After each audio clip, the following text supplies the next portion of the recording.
A happy Thursday. Oh, man. All right, there goes our perfect broadcast for today. Happy Thursday to you all. Hello again, everybody. I'm Rich Schreier. Hope everybody's having a good day.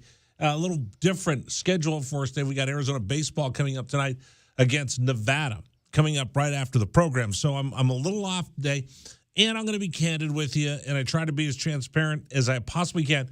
Two things happened to me today that are going to really make me have to bear down and really get after it today on the program. I'm going to share both of them with you. I'll share one with you a little bit later that is going to be today's a day that I'm never going to forget for the rest of my life.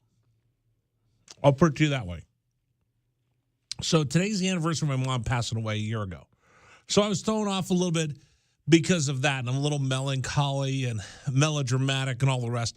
But I went to Froggenfurken for lunch today, and I met a friend who introduced me to two of the most incredible people I think I will ever meet in my life. A woman and her 5-year-old son who just escaped from the Ukraine. I shouldn't say the Ukraine, just escaped from Ukraine. And I'll tell you their story coming up a little bit later in the program. But I'm just sufficient to say, if I ever complain about anything in my life again, somebody should slap me. Like today, I was driving back from having lunch with them, and I mean, the poor waitress at Frog.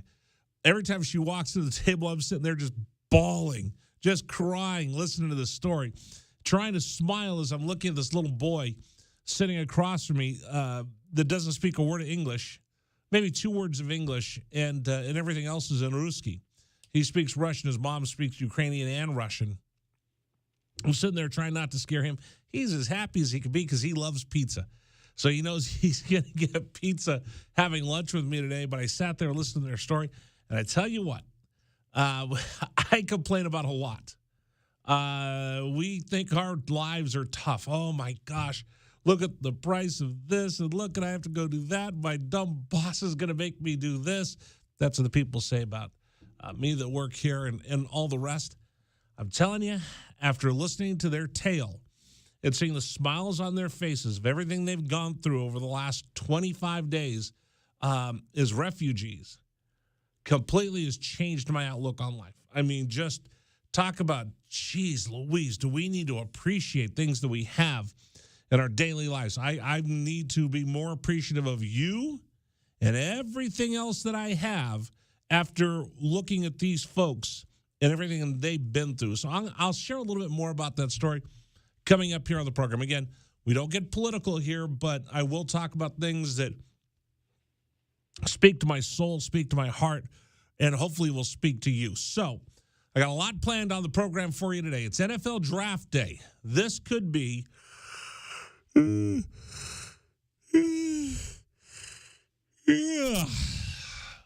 most boring draft we'll ever see in the history of the National Football League, folks.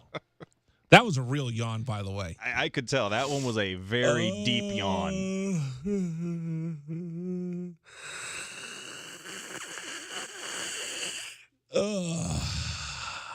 That was a big, refreshing yawn for me. NFL Draft begins today. Dun, dun, dun. Are you ready for some football?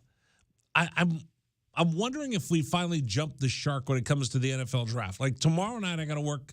I get to work on CBS Sports Radio. So I'm doing the national show tomorrow. As I'm studying for the draft, watching the draft, I'm just like, is this thing just jumped the shark? Is there anything else they could do? Have they built it up so big that we're now going to see the decline of Western civilization based upon the National Football League draft? It's gotten so big.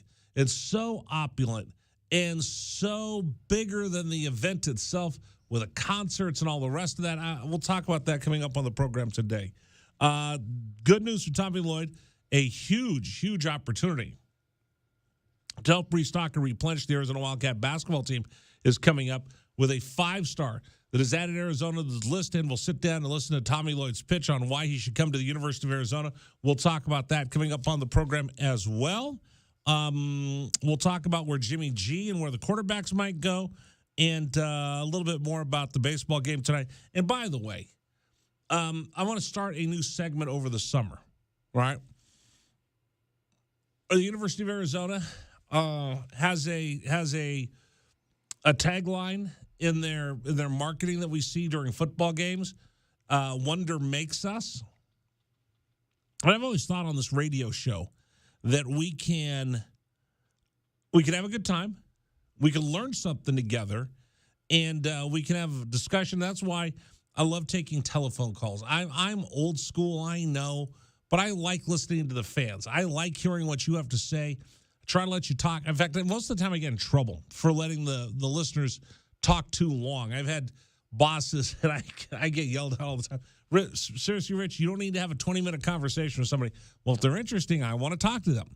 So I wanted to do something this summer, and it's kind of a takeoff of the Wonder Makes Us. Isn't there things that we have that we experience on a daily basis that you're really not sure how or why it gets there? How do we get stats like that? How do we get our news delivered to us like that? How does a curveball really work? How do you kick a football? What does a holder do? There's all these things we've seen forever, but nobody's ever explained it. Nobody's ever taken the time to share that with us. I say this, and my perfect example is we had this conversation last week. By the way, Dragon Ball, good afternoon. Good afternoon, Rich. We had this conversation last week. Where's the top of the strike zone? Top of the strike zone before our conversation for you was? It was at the letters. Now where is it? Now it's 3 baseballs above the belt line. See, remember the lesson. So what I want to do this summer, maybe we do this on Thursdays. We can wonder on Thursdays because we have Wildcat Wednesdays. We can't have Wondering Wednesday, but we can answer questions on Thursday. We can wonder about things on Thursday. I want to start finding things out that I don't know about, that I just assume or somebody told me. So umpiring's one of them. You realize why? You realize what one of the senses you use most in umpiring? Because you have 5 senses, right? There's sight, smell, taste, hearing, and touch. Okay, you know one of the ones that you would never think you would use? Touch. Hearing. Oh, yeah, I could see that. Right? Mm-hmm. First time I was in umpire school, I got yelled at. One of the things I learned was you have to listen and watch at the same time.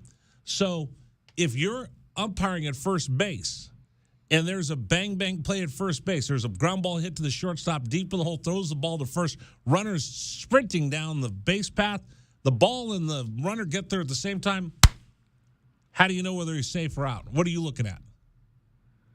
You're going to focus down and look at the foot. Do the foot hit the bag before the ball got there? And you're judging that based on the sound of the ball hitting the leather of the mitt. Bingo. Would you ever thought about that? I imagine, because, again, even with as far back as the first base umpire is from the plate, because he's kind of standing a bit behind everything else, so he's got a wide angle, but if you're not able to see it because of the angle of the throw, the first baseman's probably blocking where his glove's at, so you're not going to see that. Almost. It's you have tunnel vision down at the foot hitting the bag. Right. But if you have that, how are you going to get the bigger to see two things at once? The foot hitting the bag and the ball hitting the mitt. You really stare at the foot hitting the bag and you listen for the ball hitting the mitt. Mm-hmm.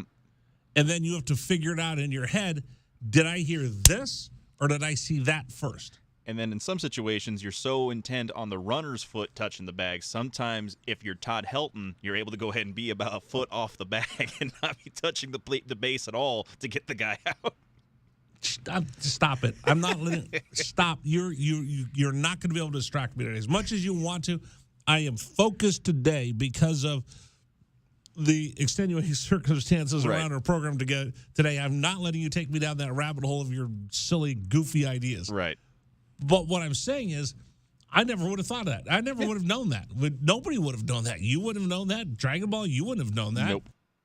Not immediately, no, because my first assumption would just be try to go ahead and get as much of your periphery as you can on the entire scene. But if you're narrow focused on one little thing, I can't see two things at once. Yep. And concentrate on both and zero in. So they're looking at the foot, listening for the ball. Something I want to learn. Wouldn't you like to learn more things like that? Definitely. You need to learn as much as you can. Yeah. So what we want to do this summer is, I think we'll do it on Thursdays, right? Right. Because Monday we have the box office blitz. I'm working on something for Tuesdays. Wednesday we have Wildcat Wednesday. So I think Thursday would be the day to learn. Yes. So what we're going to do is we're going to try to find some folks to just teach us something you've always wondered about, something you've always thought about, something you might not understand. So I'm going to get some of my umpire buddies to join us. I'm going to try to get some referees to join us. Maybe I'll get a catcher to come on and explain how they call pitches, right? Right. Would you like to know what happens when everybody goes to the mound and a pitcher's in trouble and the whole infield comes in? What do they talk about? Oh, candlesticks make a nice present. Yeah, I was going to say the Bull Durham situation, isn't it? What do they really talk about? Maybe boxing. How do you score a boxing match? Do you know? UFC. How do you score that? What do you do to referee? I'll always hear the terms ring or octagon control, and what does that entail? Who is it? Just who's got their back to the cage or the ropes the most? There's little things that I want to be able to learn. So we're going to start today. Arizona Daily Star redid their whole website. Why did they do that? How does it look? How do you maneuver it? How do you find stories in it? So Ryan Finley, he's the sports editor of the Arizona Daily Star. We're going to talk to him. We talk to all of his writers all the time. Bruce Pascoe's kind enough to come on a lot. Michael Lev comes on a lot. I said, you know what? I like the new design of the Arizona Daily Star. Not sure how to find all my stories just quite yet because it's different, and everybody hates change. Mm-hmm. So I'm going to say, hey, Ryan, come on the program and explain to us how in how you guys put together and what this new website looks like. So every Thursday, we're going to try to learn something. We're going to wonder on Thursdays. Make us wonder Thursdays. Maybe that's what it'll be. Or Wonder Makes Us Thursday, or whatever the tagline for the University of Arizona is. Thought-provoking Thursdays. Stay over there. Don't take me down that rabbit hole. Anyway, our show today is brought to you in part by Casino del Sol. Sol Sports, bet easy, win big, bet local, Casino del Sol. So all of that's coming up here on the program. Ryan Finley is going to join us. Arizona Daily Star will ask him about their new sports section that they have laid out at Tucson.com, how they put it together, why they put it together, and the best way to maneuver around that website to get stories during the day. All right, so we'll do that for you. And I'm going to talk a lot about the NFL draft coming up. And I got to tell you the story of meeting this amazing woman and her 5-year-old son. And it just puts everything in perspective for me. Hopefully it does for you, because, we get so caught up in our own daily lives and everything we have going on. Sometimes I think you need a bigger perspective, and that's what I got today. So I'm going to share that with you on the program. So it's going to be a little bit different program today for you.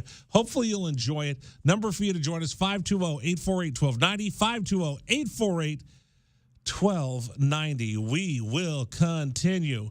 Dragon Ball's working on his update. That's coming up at the bottom of the hour, Dragon Ball, bottom of the hour. He'll get you ready for the NFL draft and so much more. This is Wildcats Radio 1290. This is the Rich Herrera Radio Show. Now streaming on Facebook Live and YouTube at Wildcats 1290 and our website, wildcatsradio1290.com. Terry crosses middle, handed to Matherin between the rings. Over for Creasa. Checked by Campbell. High screen from Coloco. Creasa around it, drives right. Throw it for Coloco, who slams it down for two. Lamb set. And the pitch to Susak, driven out towards right field. That is going to get down for a base hit and go all the way to the wall. Casagrande headed for third. They're going to wave him around. He's coming home, and the Wildcats have tied it up.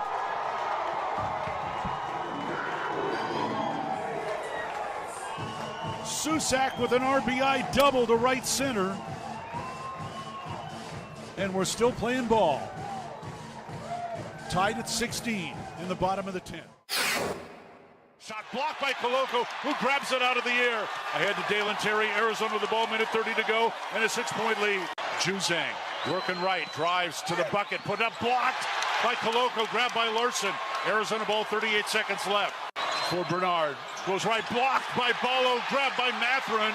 Arizona ball, 22 seconds left. Campbell down for the Bruins, throw it out to Riley. He'll shoot the three, blocked again by Koloko. Ballo grabs it, it's over. Championship to Tucson. Hey, sports fans, it's Rich Herrera. Thank you so much for tuning into our stream. We'll be back in just a bit. Until then, how about some Arizona Wildcat highlights? Fourth down and less than a yard. Trojans will go for it in a tie game. Slovis out of the shotgun. Step to his left. Step the handoff. Into the backfield and drop. No gain, loss on the play. Cats take over. That's a huge play by Arizona. Explosive play in the backfield that time. Shot blocked by Koloko, who grabs it out of the air. Ahead to Dalen Terry, Arizona with the ball, minute 30 to go, and a 6-point lead. Juzang working right, drives to the bucket, put up, blocked by Koloko, grabbed by Larson. Arizona ball, 38 seconds left. For Bernard, goes right, blocked by Ballo, grabbed by Matherin. Arizona ball, 22 seconds left. Campbell down for the Bruins, throw it out to Riley. He'll shoot the three, blocked again by Koloko. Ballo grabs it, it's over. Championship to Tucson. Dalen Terry quickly the other way, out to Tabellas, down the lane to throw it down with the left hand. Look out. The locomotive slams it home. Hey, sports fans, it's Rich Herrera. Show will be back in just a little bit. Thanks for tuning into our stream. Until then, how about some great moments from the University of Arizona Wildcats? Fourth down and 2, Arizona. Down 14-0. Wildcats on fourth down this year are 12 of 20. Offset backfield. Plummer to throw the ball, looking, throwing towards the back of the end zone, and it's caught. Touchdown, Arizona. Oh, did they need that? My goodness. Booby Curry had to leap in the air to take the ball over the top of the defender, and the Cats are on the field. ASU with the ball, down by 11, so they have to go. Steal by Koloko. He's going to drive the other way and slam it home, and foul by Lawrence. Why Lawrence contested the big man, Christian Koloko, with defensive steal and flush. Lawrence picks up his third foul. Big guys love to play point guard. Koloko looked like what, driving down that was from mid-court. 3-point lead again for TCU. Down to 30 seconds left. Matherin with the ball for the Wildcats. Matherin around a Koloko screen, picked up by Lampkin. Go outside for Koloko, feed it to Terry, right corner. Terry can't go baseline, circles back out top to Matherin. 10 to shoot, 16 left in the ballgame. Matherin, 3 balls straight away, good! That's We're tied. a huge shot for Ben Matherin in Arizona. Timeout TCU. This ball game is knotted up. 12.6 seconds to go. Ben Matherin drains a deep 3 from straight away. He's got 24 points, and we're all even. Hey, sports fans, this is Rich Herrera. Thanks so much for tuning into our stream. Back in just a bit. Until then, how about some highlights from the University of Arizona? McLeod's going to line up under center. Wiley, the running back. Receiver either side. 2 tight ends. Oregon, 5-man front. They shift. Play fake, rolling right. McLeod looking to throw. Going deep. Down, trying to find Berryhill. Makes the catch inside the 25-yard line. Still loose inside the 15. First down, Arizona. What a play by McLeod. He was smacked, but he had the presence of mind to know where Berryhill was. He threw the ball. He underthrew the ball, and Berryhill was looking back at it and made a great play on the ball. An amazing play by Jordan McLeod. Brown will take the snap a yard deep in the end zone. Straight back to throw. Has some time. Steps up in the pocket. The Wildcats have got him for a safety. Second safety Arizona has recorded this season. It's a 24-12 ball game, and the Cats will get the ball. That's big Really time. on the field is a safety. Yes, that's big time by Arizona. That time defense did a great job of just closing the pocket from the inside.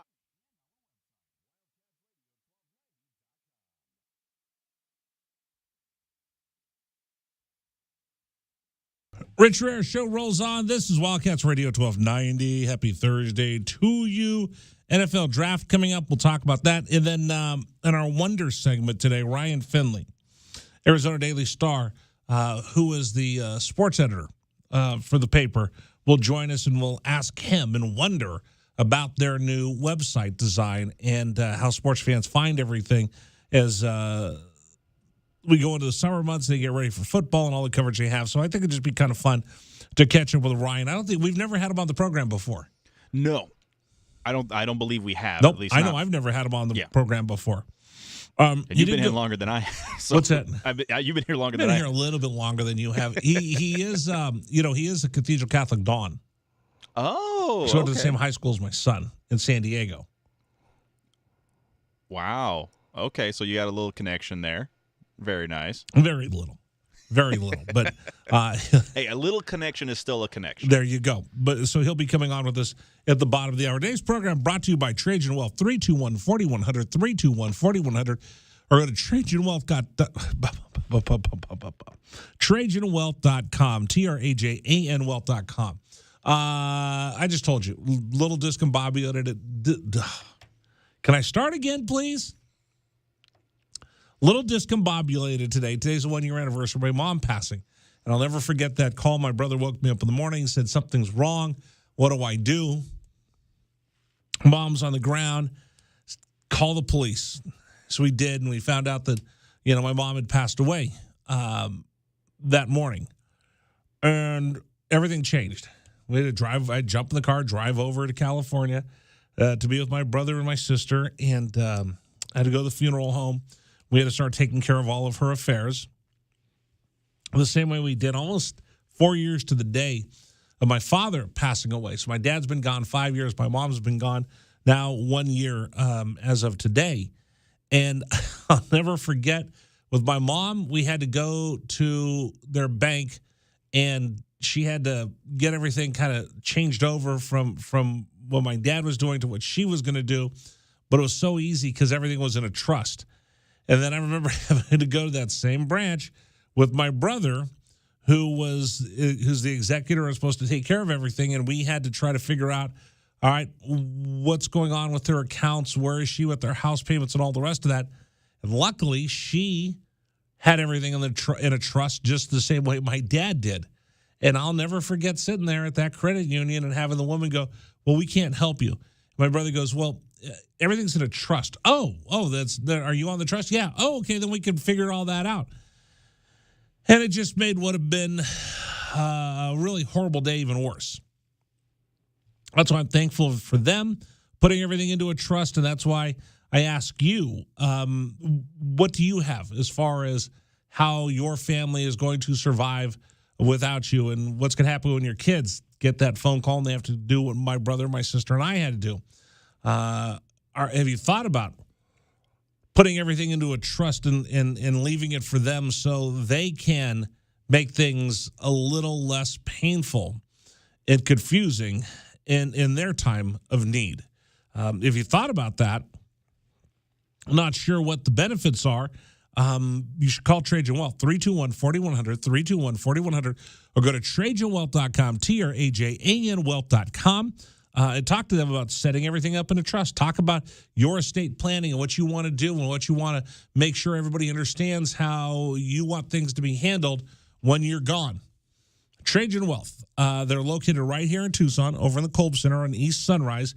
You can sit down with them face-to-face and work through all of that to make things just a little bit easier for your kids in their time of need. Trajan Wealth. Check them out, 321-4100. Go to TrajanWealth.com, TRAJAN Wealth.com. Advisory services offered through Trajan Wealth LLC and SEC-registered investment advisor. Estate planning services offered through Trajan Estate. All right, number for you to join us here on the program, 520-848-1290, 520-848-1290. Again, something new I want to add to the program. I don't know. This might be awesome. This might suck. I don't know. I'm going to go out on a limb a little bit. I've always liked to learn things, right? I've always liked to try to experience new things, to learn new things, to be educated, to experience things. So I thought maybe we'd do that this summer. On Thursday, let's learn things. Let's work on expanding our horizons. Let's take things that we've always taken for granted and really don't know how they work and find out more when it comes to sports and things around Tucson, right? So one of the first things that everybody goes to, of course, is Wildcats Radio 1290 because we're the biggest, the best, the most badass radio station in town, according to Dragon Ball. And he should know because he's got an update coming up here in just a couple minutes, right? I do. The other is the Arizona Daily Star. Well, they changed out their sports page. So I'm going to go out on a limb. In our first, Wonder Thursday, we're going to talk with Ryan Finley about how the newspaper changed it, what it looks like, how to navigate it, and how they put together the sports page every day.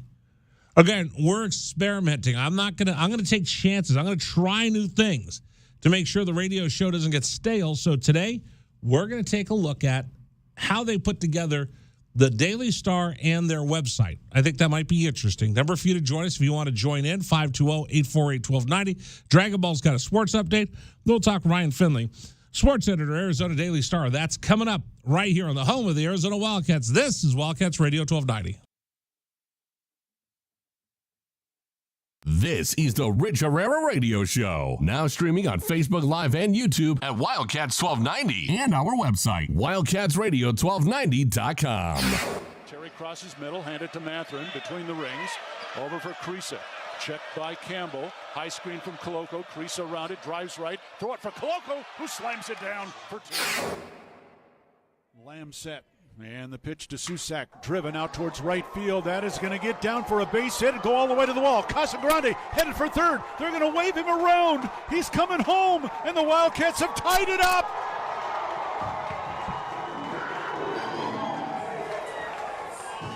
Susak with an RBI double to right center.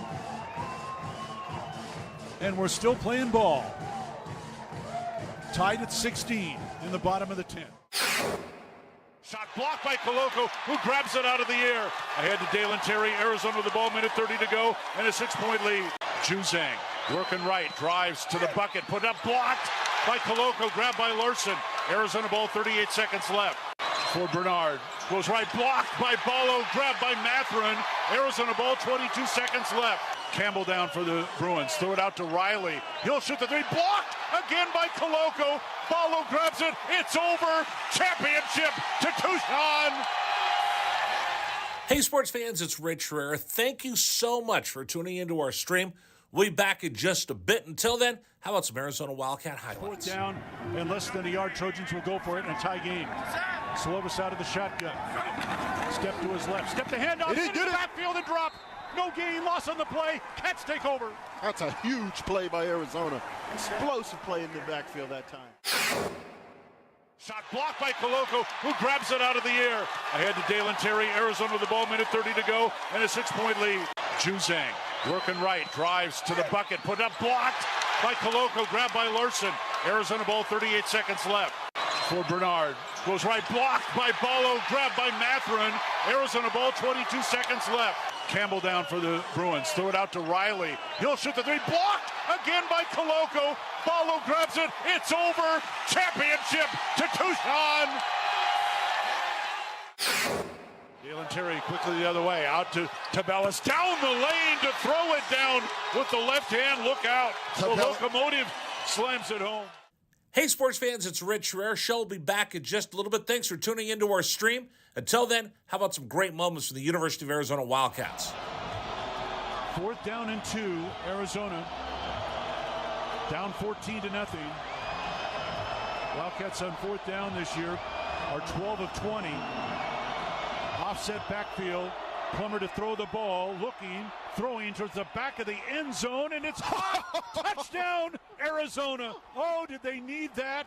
My goodness. Booby Curry had to leap in the air to take the ball over the top of the defender, and the Cats are on the board. ASU with the ball, down by 11, so they have to go. Steal by Coloco. He's going to drive the other way and slam it home, and foul by Lawrence. Why Lawrence contested the big man, Christian Coloco, with defensive steal and flush. Lawrence picks up his third foul. Big guys love to play point guard. Koloko looked like what, driving down that was from midcourt. 3-point lead again for TCU. Down to 30 seconds left. Mathurin with the ball for the Wildcats. Mathurin around a Koloko screen, picked up by Lampkin. Go outside for Koloko, feed it to Terry, right corner. Terry can't go baseline, circles back out top to Mathurin. 10 to shoot, 16 left in the ballgame. Mathurin, 3 balls straight away, good! That's We're tied. Huge shot for Ben Mathurin in Arizona. Timeout TCU. This ball game is knotted up. 12.6 seconds to go. Ben Mathurin drains a deep 3 from straight away. He's got 24 points, and we're all even. Hey, sports fans, this is Rich Herrera. Thanks so much for tuning into our stream. Back in just a bit. Until then, how about some highlights from the University of Arizona? McLeod's going to line up under center. Wiley, the running back. Receiver either side. 2 tight ends. Oregon, 5-man front. They shift. Play fake, rolling right. McLeod looking to throw. Going deep. Down, trying to find Berryhill. Makes the catch inside the 25-yard line. Still loose inside the 15. First down, Arizona. What a play by McLeod. He was smacked, but he had the presence of mind to know where Berryhill was. He threw the ball. He underthrew the ball, and Berryhill was looking back at it and made a great play on the ball. An amazing play by Jordan McLeod. Brown will take the snap a yard deep in the end zone. Straight back to throw. Has some time. Steps under the pocket. This is David Amato, and here's what's trending locally and nationally on 1290 AM at 3:30. The Arizona softball dominating their doubleheader yesterday as they swept New Mexico State with Ali Skaggs leading the way with a grand slam to go ahead and cap off a strong day at the Big plate. time Arizona. That time defense did a great job of just closing the pocket from the inside, and then the pressure on the outside by Abear. They just got him. They just got there. They won their blocks that time. Excellent job by Arizona defense and really changing the momentum of this game.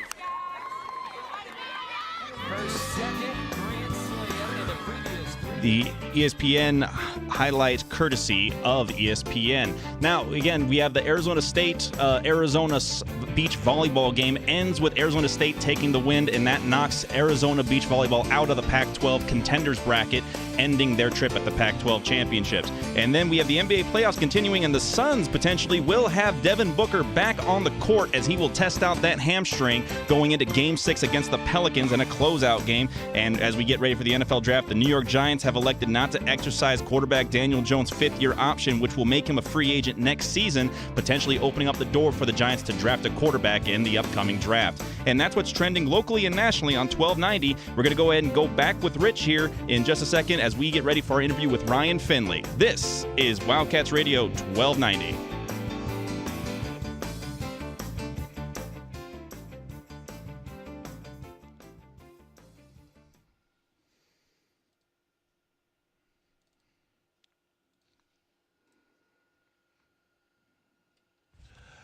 All right, trying something brand new on the program. There's always things in sports that we think about, that we see every day, that we just take for granted. How do you hold a football for a place kicker? How does an umpire get rated? How do you recruit? What's the portal all about? There's things that we hear all the time, but we never take time to actually think or learn about. You just kind of take it for granted. So I wanted this summer to do something a little bit different. I wanted to wonder about things and then find out and get a little bit smarter as we cover the world of sports in Tucson without the University of Arizona playing games. So today, my guinea pig for this brand new segment that we're starting is Ryan Finley. He's a sports editor of the Arizona Daily Star. Recently, they completely blew up and remodeled their website. It looks great, and I wanted to talk to him about that here on the program. So welcome to the program, Ryan Finley, sports editor, Arizona Daily Star, our guest here on Wildcats Radio 1290. Ryan, bear down. Well, actually, I should say, roll dawns. How are you? I'm doing great, Rich. How about you? I'm great. Thank you so much. All right. The new website. I didn't realize you guys were going to change out your website in such a dramatic fashion. Tell me a little bit on the background of this and how it came to be and how much work goes into redoing an entire website like that. Yeah, we spent, locally here in Tucson, probably about a month, getting everything sort of keyed up and ready to go. It followed a template that was started by other newspapers in our chain. We're owned by Lee Enterprises, which is a newspaper chain that owns, among others, the paper in St. Louis, the St. Louis Post-Dispatch. They own the paper in Flagstaff, papers like Lincoln, Nebraska, Madison, Wisconsin, et cetera, et cetera. And so this was sort of a corporate-wide thing where it started sort of in the east and worked its way west towards us. And now, we've been sort of working the bugs out and trying to fine-tune it ever since we went live on it was April 1st, something like that. Right. And so, yeah. What's the reaction been like? Because I know for me, I had to put in Tucson.com like 3 times. I thought I mistyped and spelled Tucson incorrectly. From my perspective, it's been overwhelmingly positive. I think the people who are longtime readers think that things are easier to find on there. Our sports page, I think, is a lot better than it was. Like with anything else, when you change something that's been a certain way for a number of years, obviously people are going to be upset. But I haven't seen much of that when it comes to this overhaul. Rich, my 2 favorite parts of this website so far is, number one, there's a search function sort of front and center above Tucson.com where you can type in literally anything you're looking for and it'll pop up. And I think that that's great. Also on Tucson.com there at the top, they have access to our e-edition, which is my favorite way to read the paper. And that's just, it basically shows you a PDF of that day's newspaper, and you can, sort of flip through it like you would a hard copy paper, except you're reading it online. And it's my favorite way to read. It's how I start every day. I read it on an iPad, and this new website really puts that e-edition front and center, which I think is really smart. So how does it work? How exactly does the website get updated constantly? What are deadlines? Because before, like you said, with the e-edition, okay, I'd read the newspaper in the morning, and I knew I never had to come back to that website the rest of the day. When I used to get the paper delivered to the house, and I subscribe online, I knew that I'd read it in the morning, and then I wouldn't get anything else from a newspaper until the next day. Now, with a website, you guys are constantly turning and burning, and deadlines have become something that are kind of different than in the past.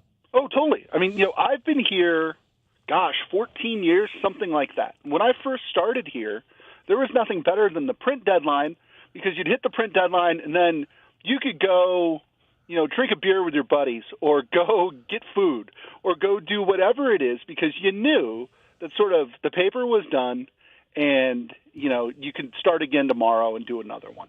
Now, I mean, we're constantly updating, right? We're a news organization more so than we are a newspaper. Our website, I'll give you a good example, Rich. I was up last night at about 10:30 or so, updating Salpointe Beach volleyball in the Division II state championship match, and updating Arizona softball's doubleheader against New Mexico State that they swept. That's something that ordinarily, right, you just would say, well, it didn't make the paper in time, and you deal with it the next day. Now sort of there's this push to get everything up and updated as it happens. I'm very proud, Rich, of what we're able to do and how quickly we're able to post things. I think it's been really a major improvement compared to where it was, say, even 5 or 6 years ago. And it's great. But, yeah, man, it's a little all-encompassing sometimes, especially in the months of November and March. We are stretched super thin with sports. And, it becomes sort of an all-day and all-night job. But, hey, man, it's a good thing I love it, because otherwise it would really feel like work.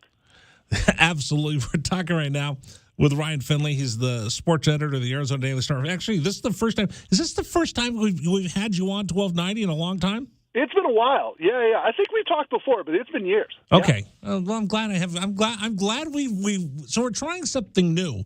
Kind of like how the newspaper is. You guys have to try something new, because the whole world of multimedia journalism and sports and radio and newspapers and online shows and Facebook and Twitter and everything else, this is all kind of melted into one big gigantic, and I'm not even sure what to call it, that there's so much content flying around the internet right now. Mm-hmm. I mean, just for example, earlier today, Rich, I was working from home, and I was on a Microsoft Teams call with some people at the office. There was a TV on in the background, and then on my phone I was streaming a baseball game.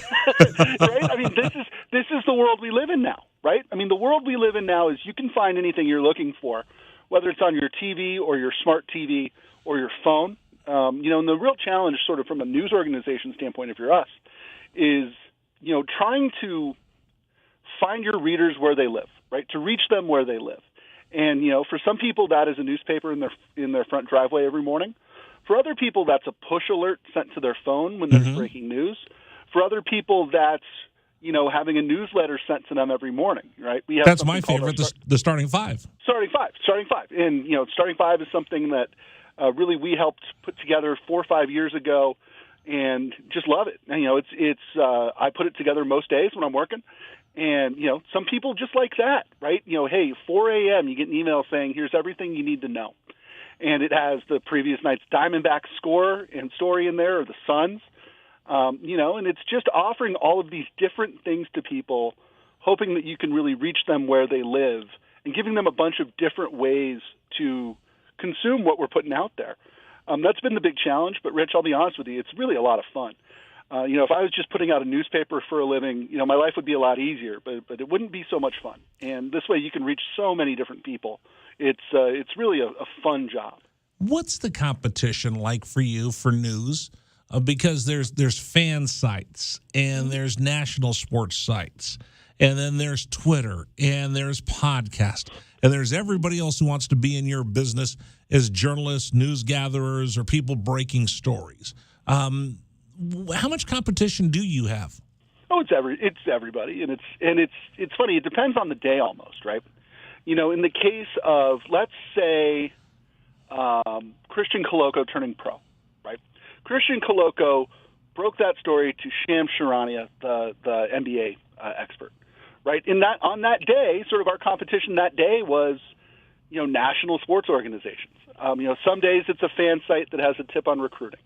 Other days it's, it could be the Arizona Republic up in Phoenix. It could be a local TV station.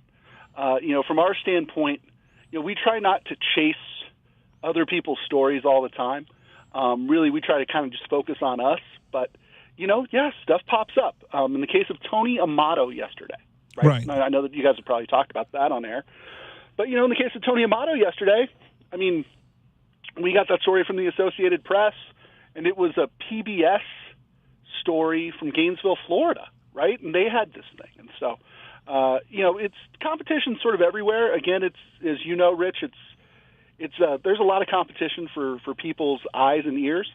But again, we just try to do the best we can. What's the hardest part about putting together, and I can't even say putting together a daily newspaper because you no longer do that. You do everything on the website. What's the toughest part?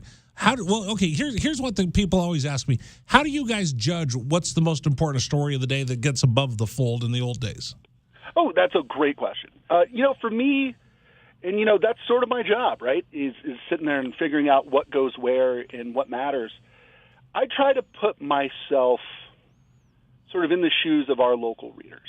And, that means that, the NBA is not going to be a front and center story. Something like a playoff game that doesn't include the Cardinals in the NFL. That's not something that's necessarily going to be a top story for us. I think that our readers want to know about local sports, and that means the Arizona Wildcats first and foremost. I would say sort of on that next tier, you look at the local pro teams, whether that's FC Tucson or the Tucson Roadrunners. There's high schools there. High schools is kind of polarizing. I think high school sports coverage is fantastic. But, pardon me, we found that our readers, really love following high school sports when their kids are in high school, but then sort of trail off on it when their kids graduate, right? Right. So, that's sort of the pecking order. Local, if you're looking to get today's Milwaukee Brewers box score in your paper, we're probably not the news organization for you. If you want to read about what's going on in the community, that's really the thing we focus on. We try to focus on Tucson and on the U of A as much as we can. Because that's the thing I was going to ask you about with high school sports. High school sports are great, but there's also the pecking order of how come all you write about is South Point Catholic? Why don't you write about this school as well? No matter what you do, people are passionate about their local schools, and they should be because it's part of our community, but it is hard to make everybody happy. Oh, I mean, Rich, my first job here, I was our high school sports editor. It was my first full-time job back here in Tucson.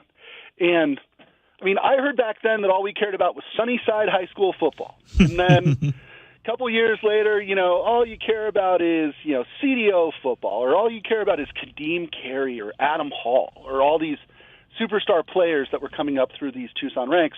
And now it's, all you care about is South Point and Foothills or whatever it is. It's just I love that there's that sort of pride and, really sort of tight-knit communities in high school sports, and that's what makes high school sports so great. But, yeah, it's an interesting thing. If my staff was twice as big as it was or as it is, I think the first thing I'd do would be to cover high school sports more. But to do it right, you need a big staff, and you need to cover everybody. Right. And, that's just one of those things that sort of modern-day staffing just doesn't exist. Talk to us about the staff that you have, because you have some very talented wordsmiths there. We try to use and get on your guys as much as we can. I mean, listen, Bruce Pascoe, pretty amazing. Michael Love, pretty amazing. The entire crew that you have there. Talk about your staff and the strengths that you have, because you have someone like Bruce Pascoe who is just he is just omnipresent, and he is on everything for the University of Arizona basketball team. But I also know that you give him enough length on the rope that he can go out and really get after recruiting on some of these stories, and he does such a bang-up job when it comes to U of A basketball. Oh, thank you for that. What I'm so proud of with our staff is that it's really a wide array of reporters. You look at somebody like Alec White, who's our youngest guy. Alec is in his 20s. He's been with us, 3 or 4 years now. He's just a wonderful kid who is a very talented writer and reporter, and you can kind of throw him at anything. Yeah. He's great with video. He's great with audio. He and Justin Spears engineer our podcasts every week. You look at them, and then that goes all the way up to somebody like Greg Hansen, who's been at the Star almost as long as I've been alive, Rich. I mean, there's this wide array. Caitlin Schmidt. Yeah. I can deploy. I was talking to her right before you guys called me about sort of a newsier sports story that we're going to work on here at the end of this week and going into next week. And even somebody like PJ Brown, who, I know has been on your show, passionate about women's basketball, sort of the local expert on U of A women's basketball. We have James Kelly, who covers FC Tucson for us, and some Roadrunners. Brett Farah covers the Roadrunners for us. I mean, Bruce and Michael Lev and Greg Hansen do get a lot of the attention because of the sports that they cover. But, we have a really good staff. And it's more than just them. Very talented, passionate people who all work really hard. Rich, as you know, sports media is not for the sort of faint of heart. You do have to work. It's a business that doesn't love you back sometimes, and I'm very lucky to have a very talented, resilient staff who just loves doing what they do for a living. And you talk about PJ. I mean, talk about someone who's passionate, but she educates. I've learned more about women's athletics and women's sports, from basketball to softball, from reading her than I have ever anywhere else in the country, anywhere I've ever worked. I look at Alec, and I'm glad you brought him up, because I was going to bring him up. I think he's probably one of the most talented multimedia journalists that I've seen anywhere, and at such a young age, and he's already accomplished, and he's so polished that, that guy's going to be a superstar one day.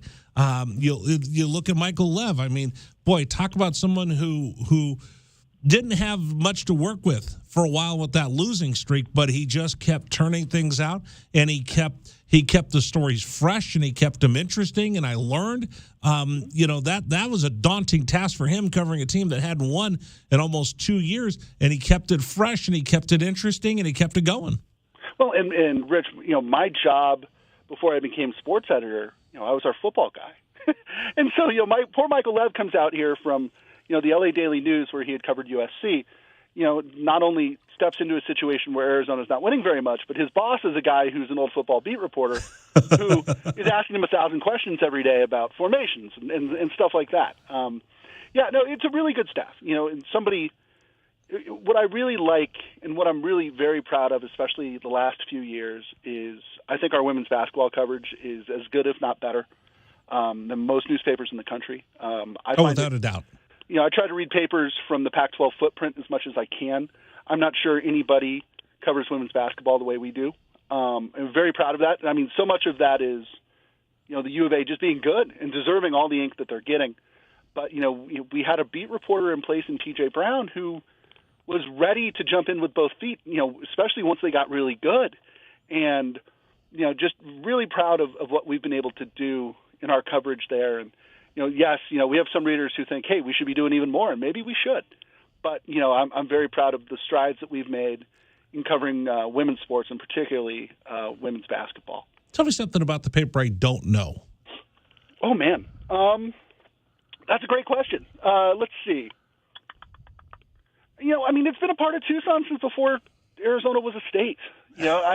It's hard to put that into perspective, right? But, this has been around here for a very long time. And you hear sort of scare stories about, the newspapers shuttering and this being a bad time to be in the business. I don't think it is. I look at the staff that we have, pound for pound. This is the best sports staff I've ever had. This may be the best sports staff we've ever had at the Star.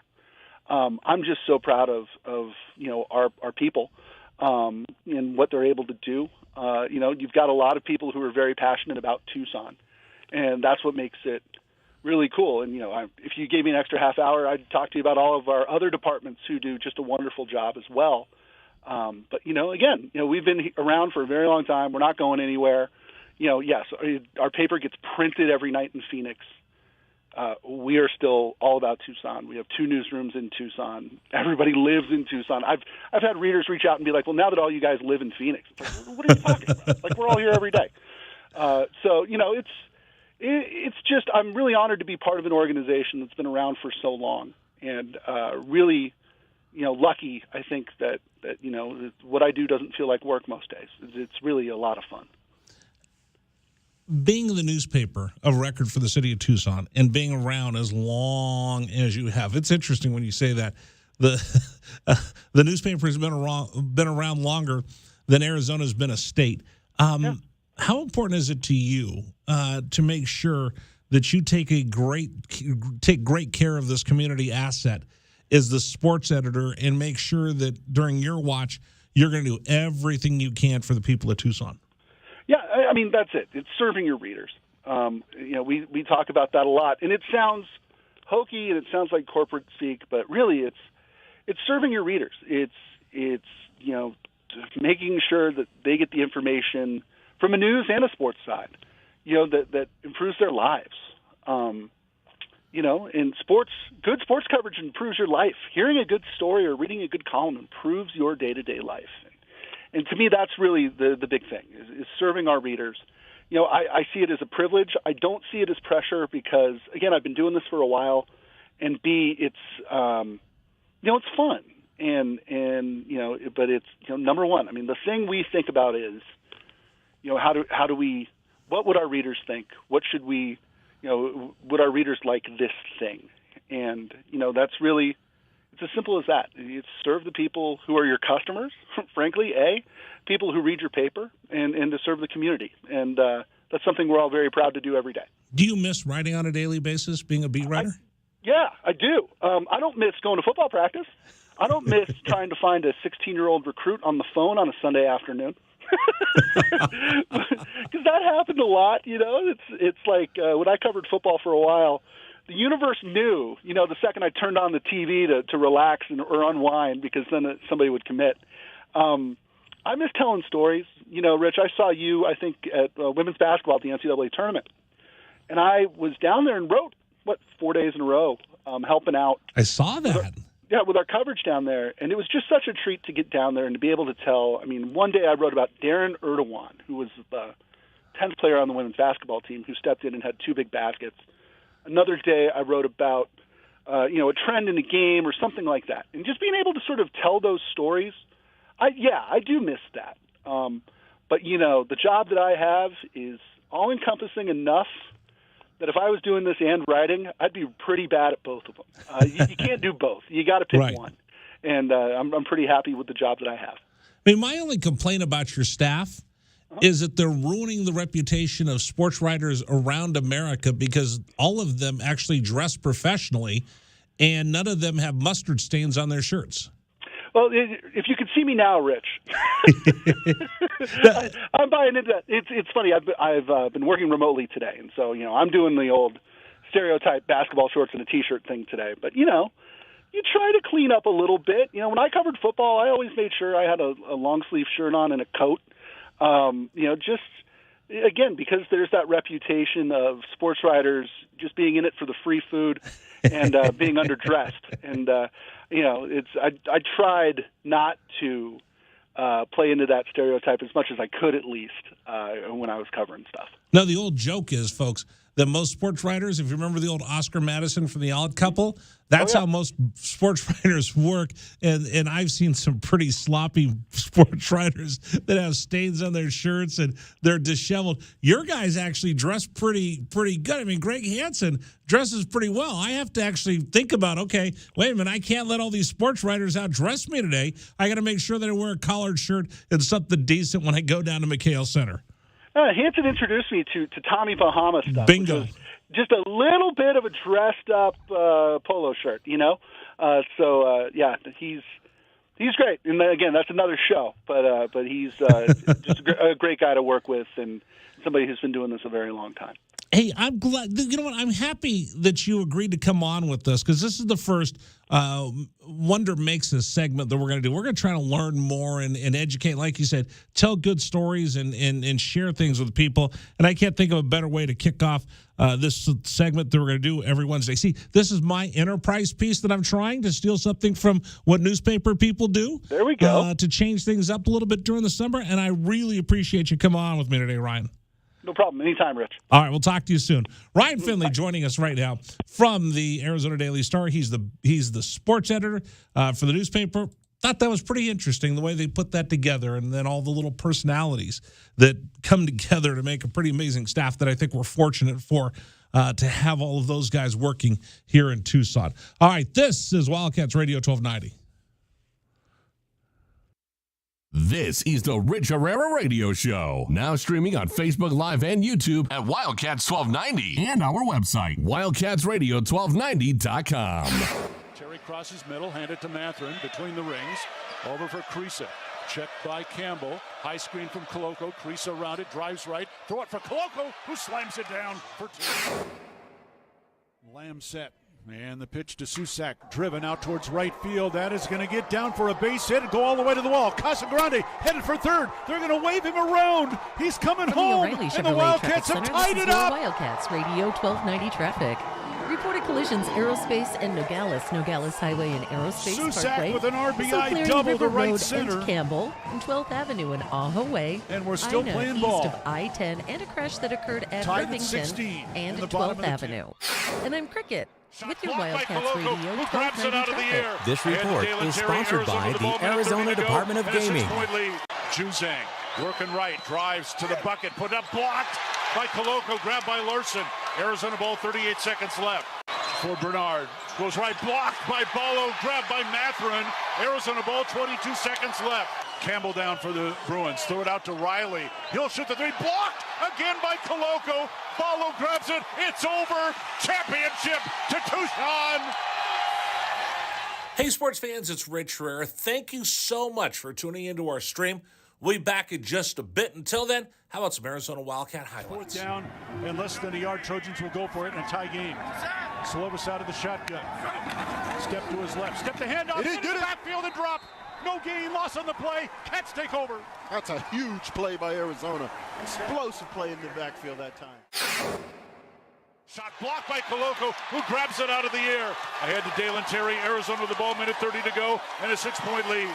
Juzang working right, drives to the bucket, put up, blocked by Coloco, grabbed by Larson.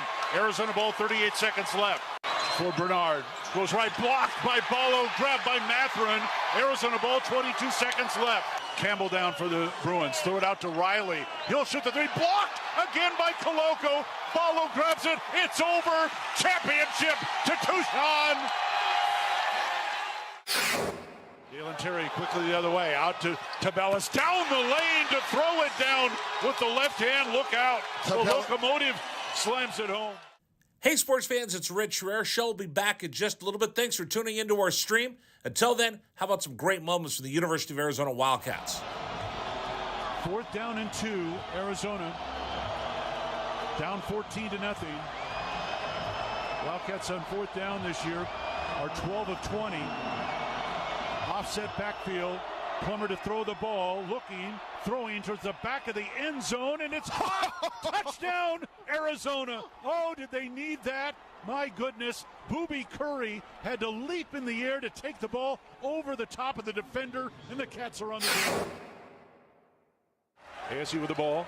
Down by 11, so they have to go. Steal by Koloko. He's going to drive the other way and slam it home, and foul by Lawrence. Why Lawrence contested the big man, Christian Koloko, with defensive steal and flush. Lawrence picks up his 3rd foul. Big guys love to play point guard. Koloko looked like what, driving down that was from mid-court. 3-point lead again for TCU. Down to 30 seconds left. Matherin with the ball for the Wildcats.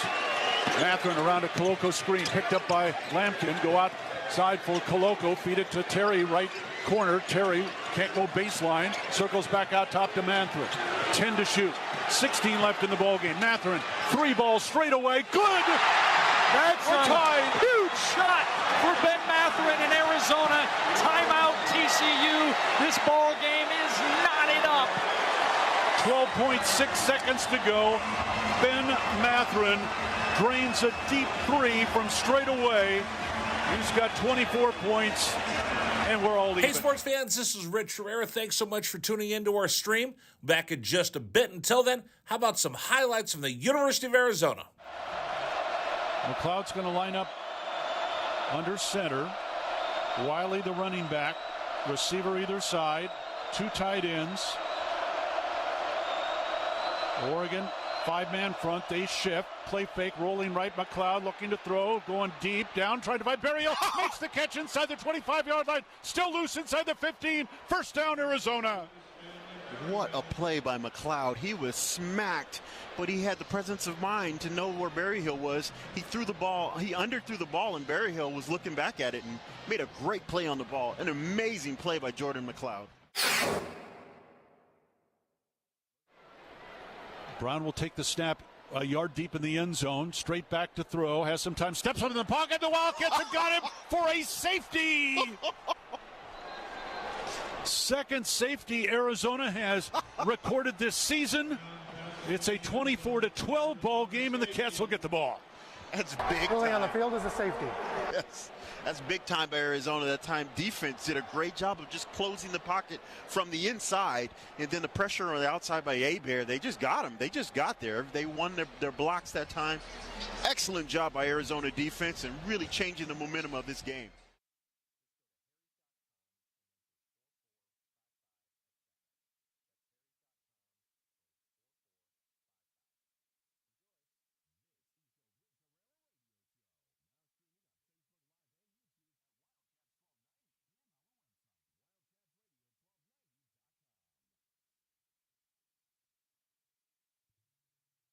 Rich Herrera Radio Show on a Thursday. Tomorrow we'll be out at High Corbett Field broadcasting the show. Sorry. They're still working on upgrading the studios. So I think we've been waiting for a while now.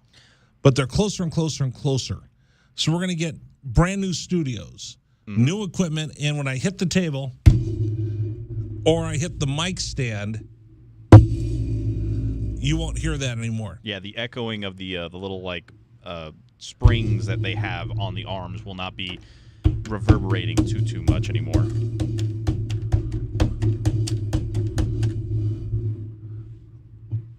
There you go. Actually had a pretty good beat going there for a bit. Thank you very much, and I had a pen in my hand. Here, thanks to Ryan Finley. I thought that went pretty good. Our first Wonder segment here on the program, and it's something different for the summer, because let's be honest. What are we going to talk about this summer, right? half of you are going to San Diego, the other half are going to Vegas, and then I'm stuck here talking every afternoon. What are we going to do? So I thought we'd try some different things this summer until we get going with spring football. So one of them will be our Wonder segment. So we'll bring some people in. You know what's funny?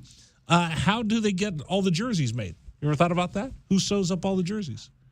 You know, I haven't thought about the numbers on the jerseys. Yeah, the sewing of the jerseys is a big one. Also, just prep work for specialty jerseys. I think we had a recent conversation.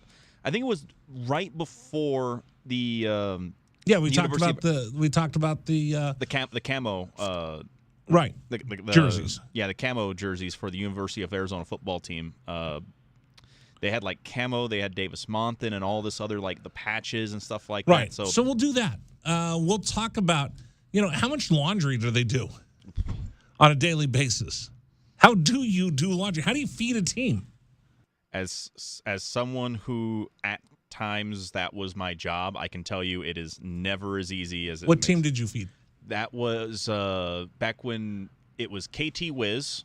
They were KT Wiz. They were a Korean League baseball team that would come and use the facilities. I thought you were making up some Quidditch league or something. No. Come on, 2 points for Rich. But I knew what Quidditch was. Mm-hmm. So, but no, the KT You ever played Wiz Quidditch? I did play-by-play for Quidditch. Why would I not think so? I mean, the NAU Narwhals, they were a tough team to beat.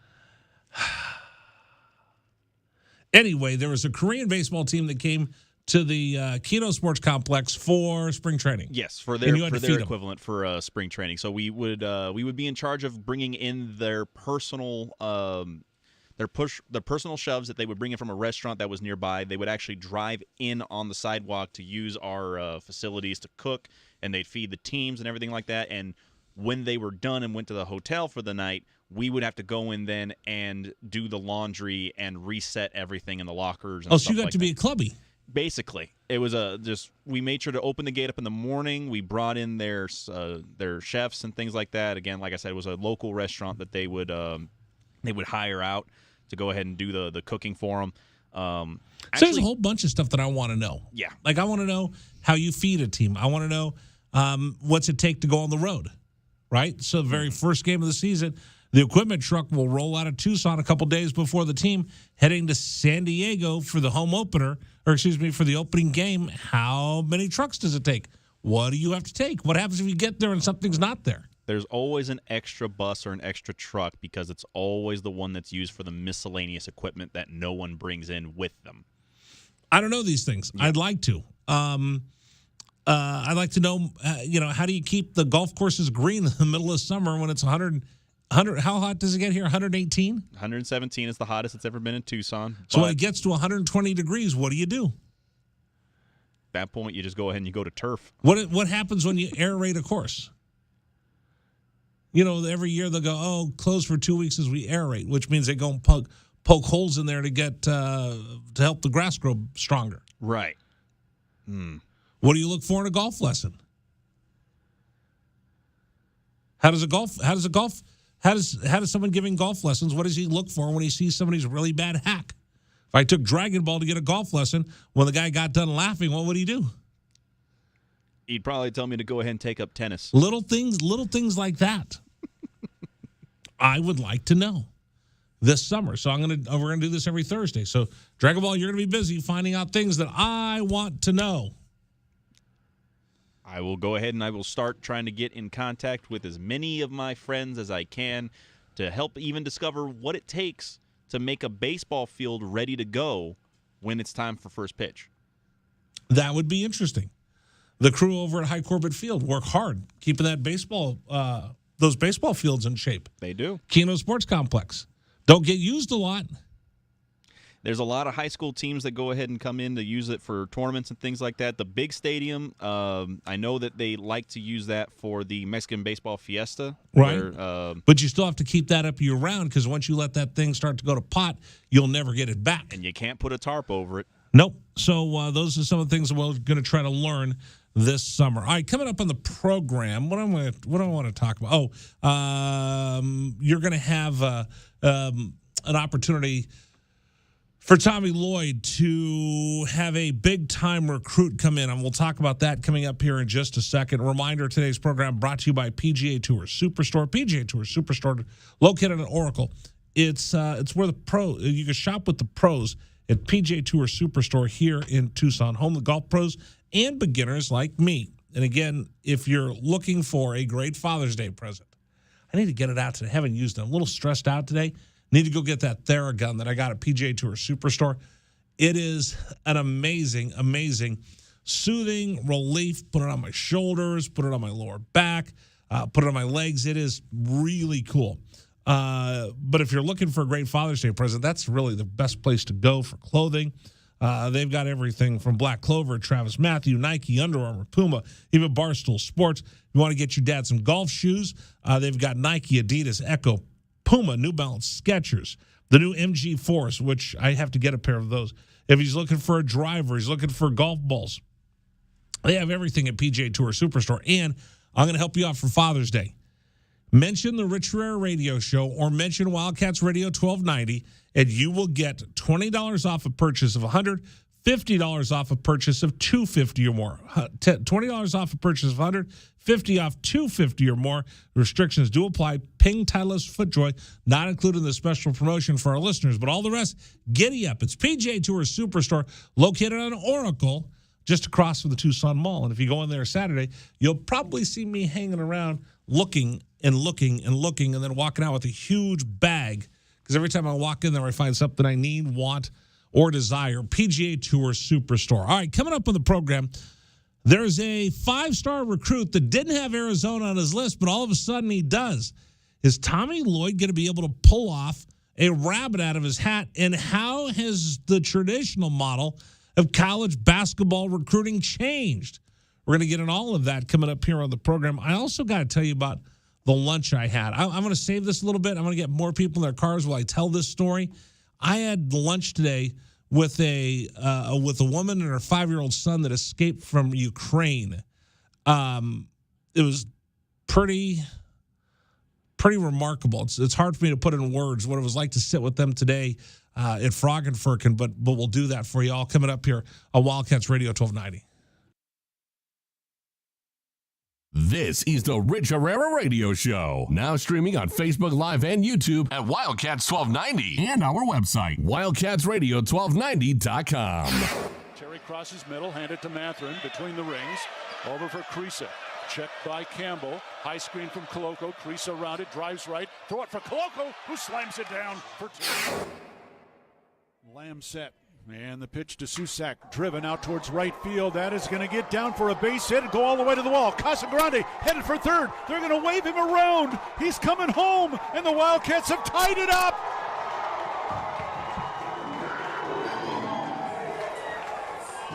Susak with an RBI double to right center.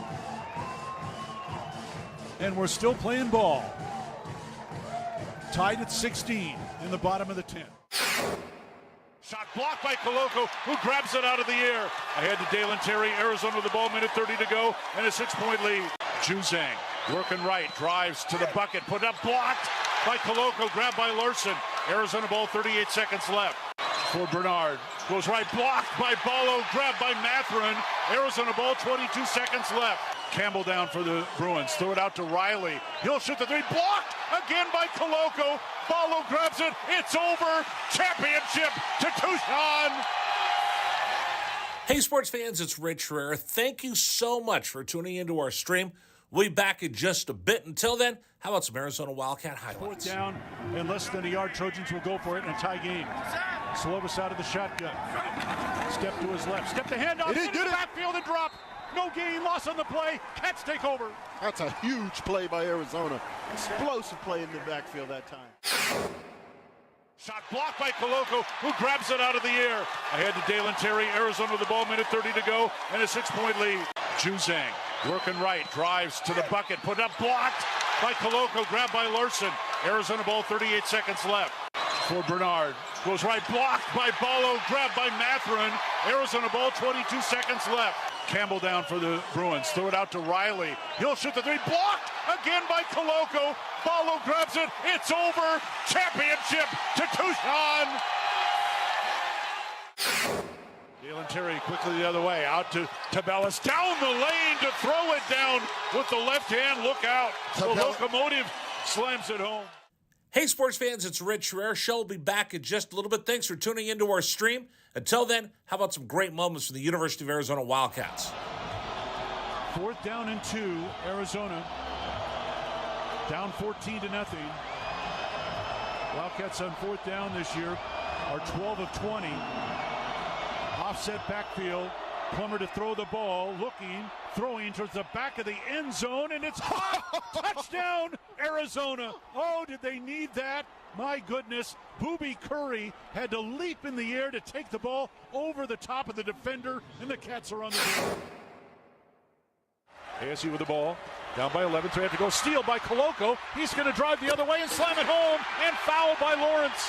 Why Lawrence contested the big man, Christian Koloko, with defensive steal and flush. Lawrence picks up his 3rd foul. Big guys love to play point guard. Koloko looked like one driving down. That was from mid-court. 3-point lead again for TCU.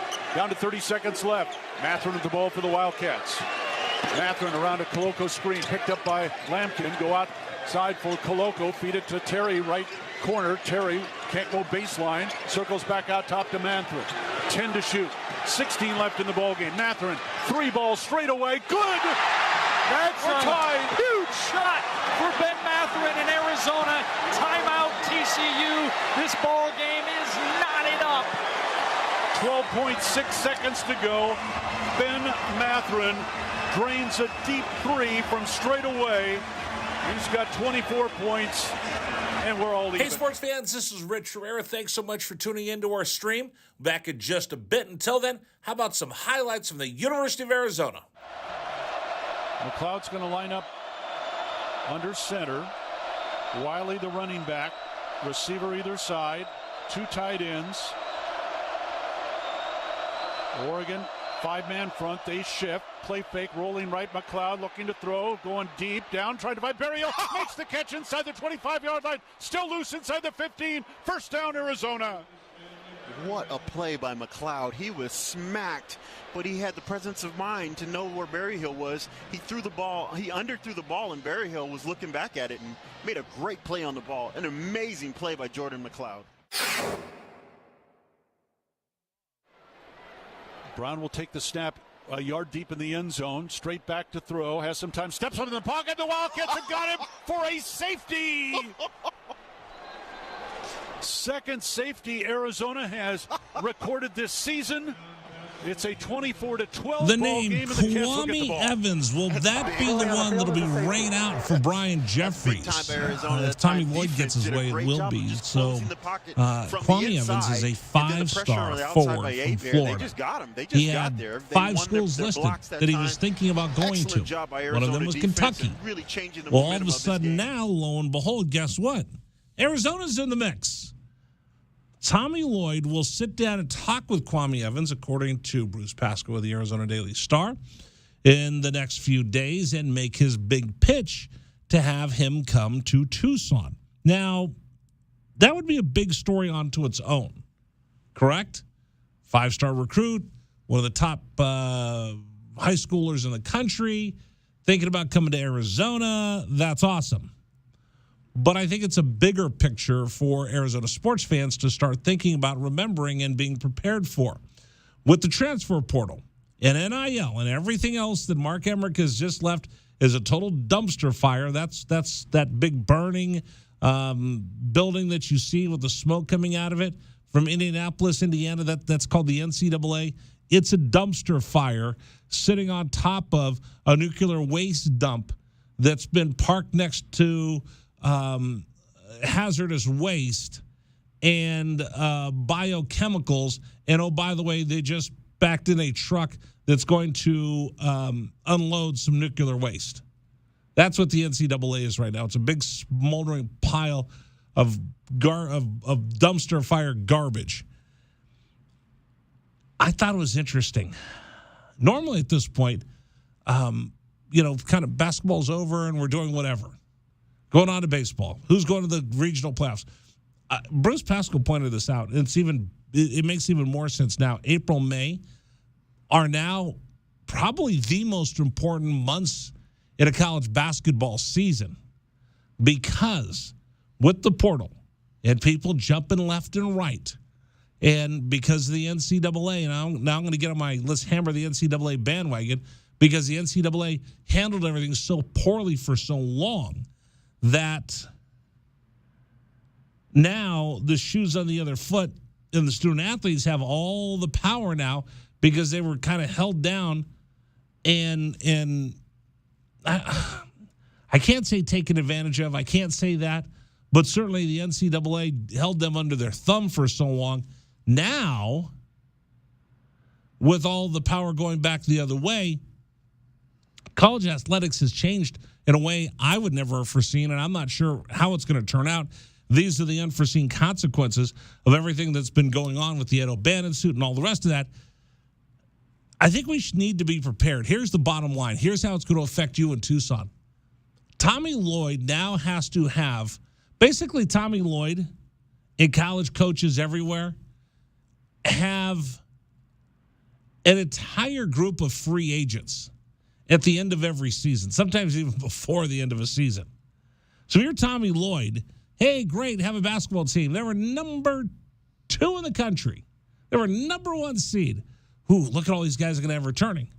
Well, guess what? There's now no guarantee that any of them will return because they can all jump into the portal at any time, one time, no penalty. You're a free agent to go wherever you want.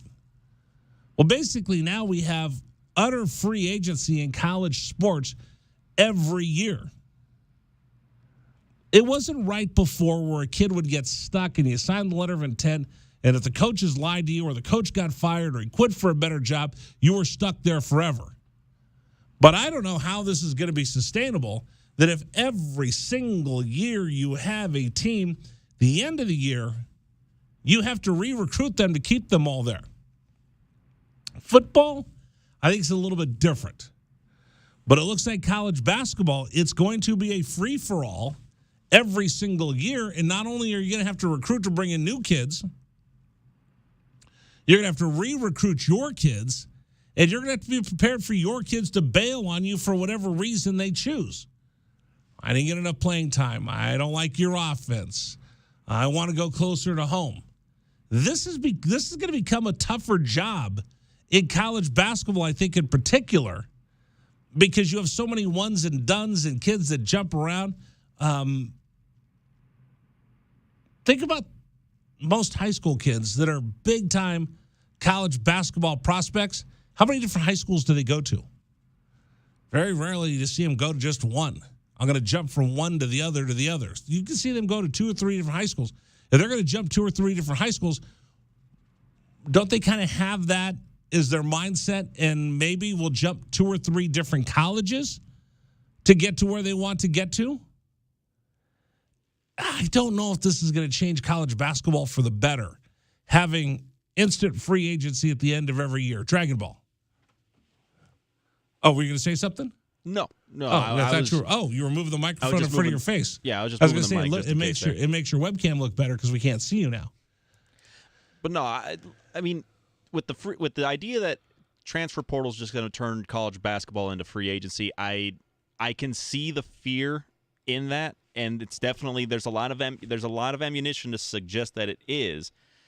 You disagree with me? Well, I think that in the end, the idea of re-recruiting your players, I don't think it should be that hard because your message shouldn't change that much, or your idea. Yeah, but the outside people pulling on them, dude, bro, he didn't play you that much. How many shots you get? How come you're not getting any of that? How come you're not starting? Why are you coming off the bench? You could do better than that.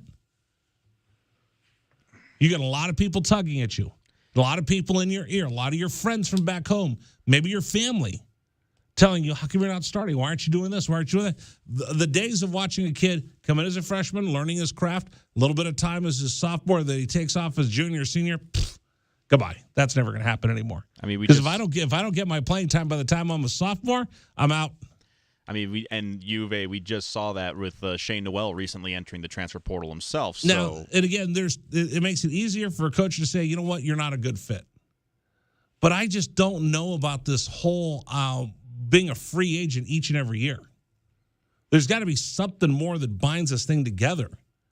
Because if fans don't like the free agency in professional sports, they certainly aren't going to like it in collegiate sports. It's an unforeseen consequence of the NCAA being a dumpster fire for so long, and now that they've lost all their grip and they've abandoned all their power, and now there's a void. Boy, I'm not sure how I feel about this void. It's a void that, like you said, it was very avoidable, but I feel like eventually it was going to be inevitable. There was always going to be this transition to opening. Be careful what you wish for. Exactly. Because, did you see the story today? So all this got started in college with Ed O'Bannon for the most part, right? Right. Ed O'Bannon sued the NCAA because they used his likeness in the NCAA video game. Remember, I love the NCAA video games. I remember back when it used to be you could play the NCAA video games and then transfer it to the pro games with your like little create a character and things like that, and you had that whole transfer. I never did that. I never did that. As someone who never was able to have any athletic ability in college, it was the only way to live those I dreams. used to like playing mascot versus mascot. Well, mascot versus mascot was the mode in NCAA football. That games. was the fun one. That was the mode. But, so he says, hey, you're using my likeness. All goes through. All of a sudden, everything breaks down. Unforeseen consequences, how is this going to affect everybody? Unforeseen consequence, minor league baseball, right? Mm-hmm. Minor leaguers decided we're not getting paid enough, and we want a union, and we want housing, and we want this, and we want that. And the owner said, okay, we'll give you housing, and we'll give you more meal money.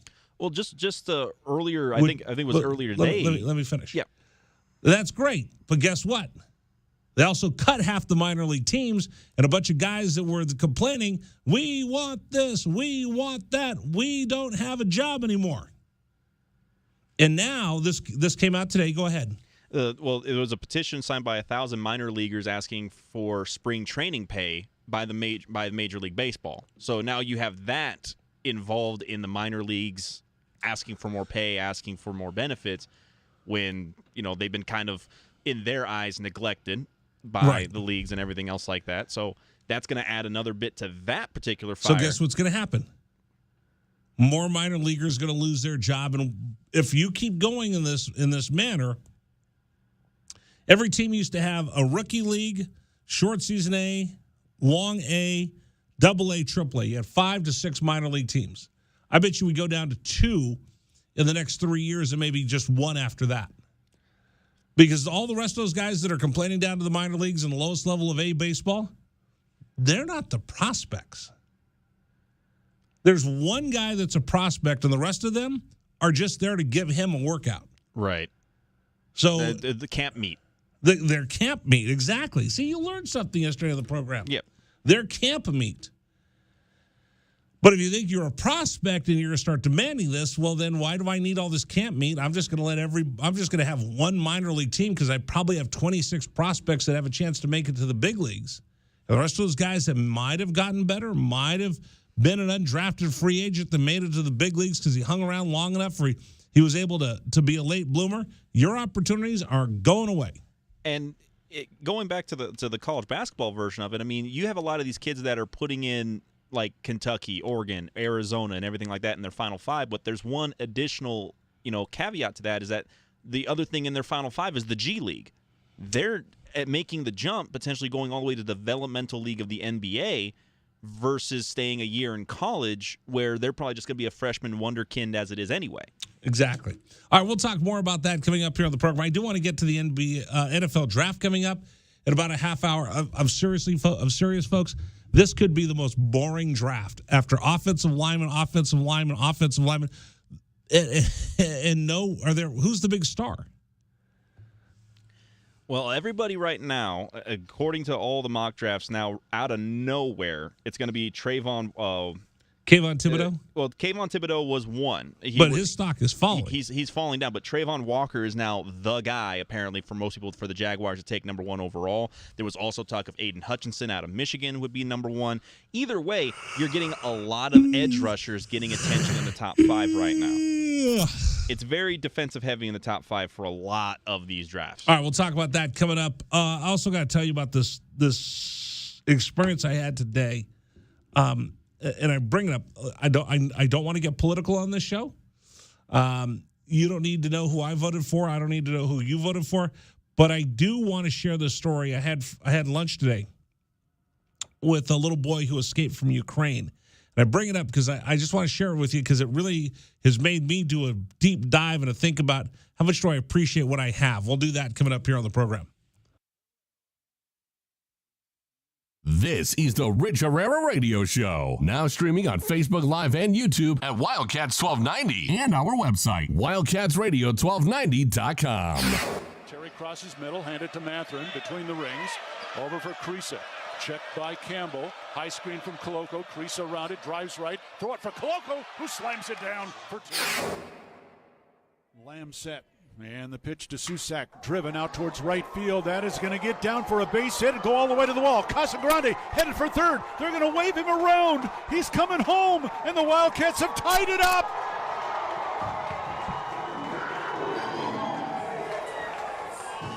Susak with an RBI double to right center. And we're still playing ball. Tied at 16 in the bottom of the 10th. Shot blocked by Koloko, who grabs it out of the air. Ahead to Dalen Terry, Arizona with the ball, minute 30 to go, and a 6-point lead. Juzang working right, drives to the bucket, put up, blocked by Koloko, grabbed by Larson. Arizona ball, 38 seconds left. For Bernard, goes right, blocked by Ballo, grabbed by Mathurin. Arizona ball, 22 seconds left. Campbell down for the Bruins, throw it out to Riley. He'll shoot the 3, blocked again by Koloko. Ballo grabs it, it's over. Championship to Tucson. Hey, sports fans, it's Rich Herrera. Thank you so much for tuning into our stream. We'll be back in just a bit. Until then, how about some Arizona Wildcat highlights? 4th down and less than a yard. Trojans will go for it in a tie game. Slovis out of the shotgun. Step to his left. Step to handoff. Into the backfield and drop. No gain, loss on the play. Cats take over.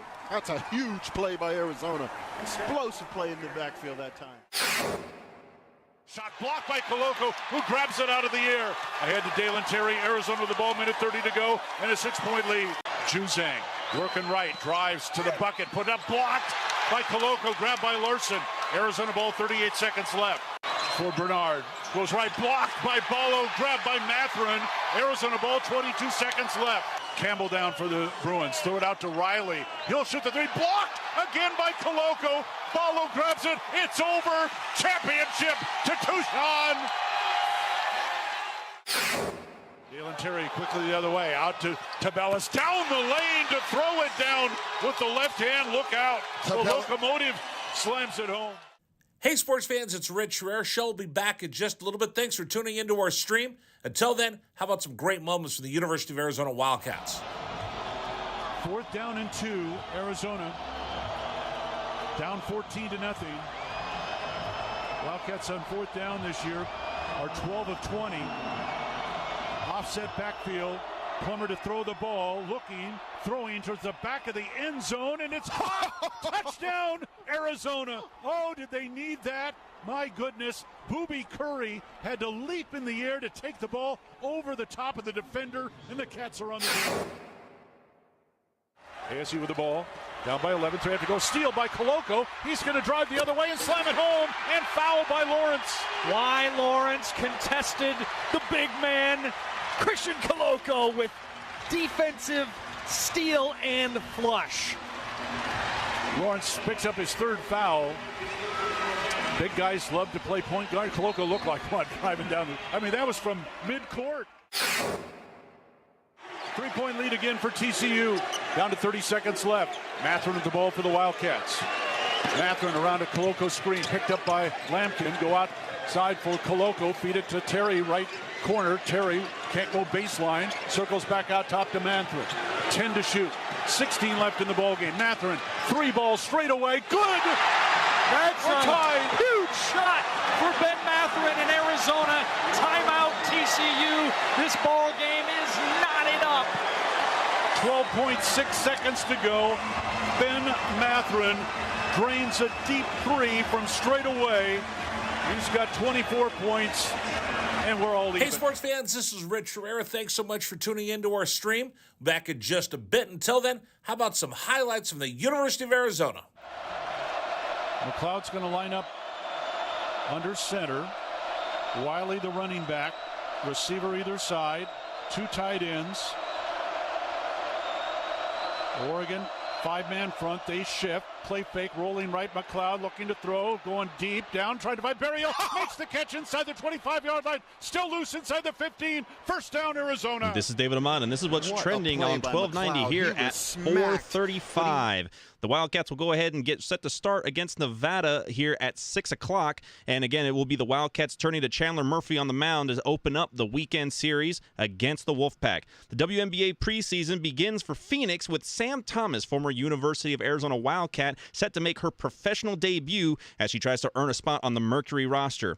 And a possible return to the PGA for Tiger. Tiger Woods was spotted playing at an upcoming PGA championship site at Southern Hills, possibly hinting at a return maybe next month. And the Braves get one of their key stars back from injury as Ronald Acuna Jr. gets reinstated from the injured list earlier today, a week ahead of his original target date following his knee surgery. And that's what's trending locally and nationally here on 1290. More with Rich here coming up. This is Wildcats Radio 1290.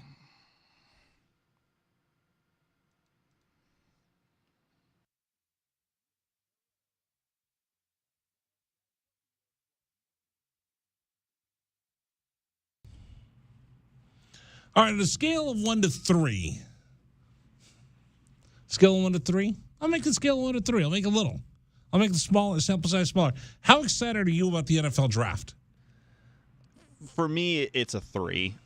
You're really excited about the NFL draft? I'm always excited about the draft. There's always storylines. There's always something to discuss. What's the big storyline this year? Well, the big storyline is that there are no storylines. There is literally just, it can go any which way. It's a show about nothing. It's a show about nothing. And the biggest thing is who is going to make the first big jump. You always want to talk about with drafts like this, who's going to make the first big reach.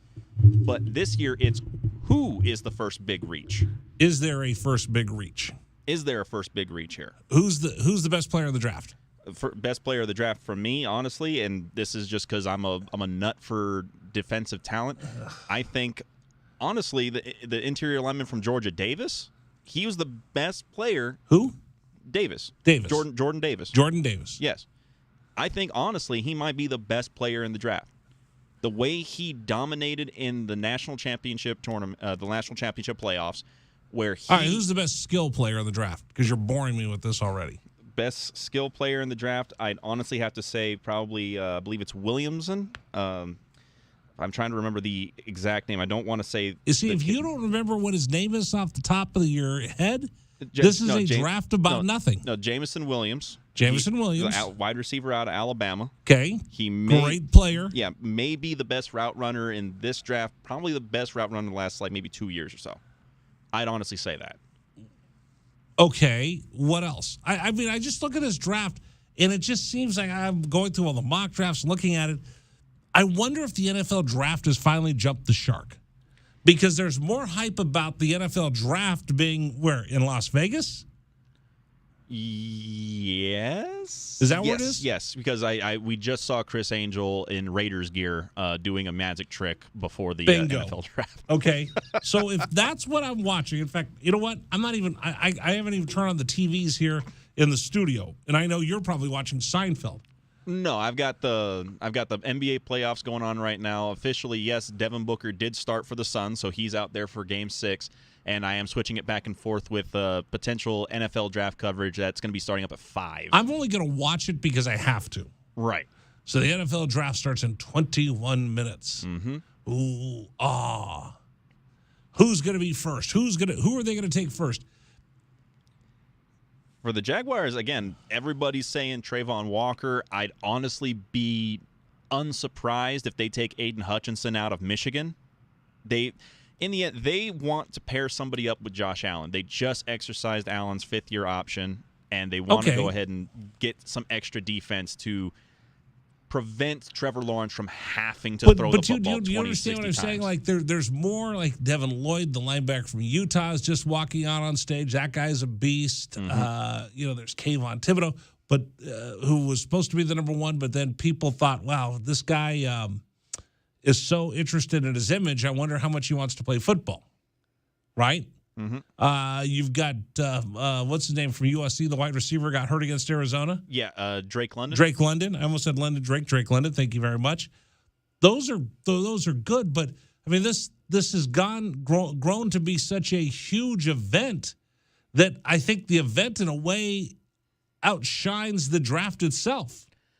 The pageantry, yes. The stipulations, no. I don't know. In the end, this is still where your favorite So teams you're still that guy that no matter what, I'll watch anything on NFL Network 24/7. Oh, yes.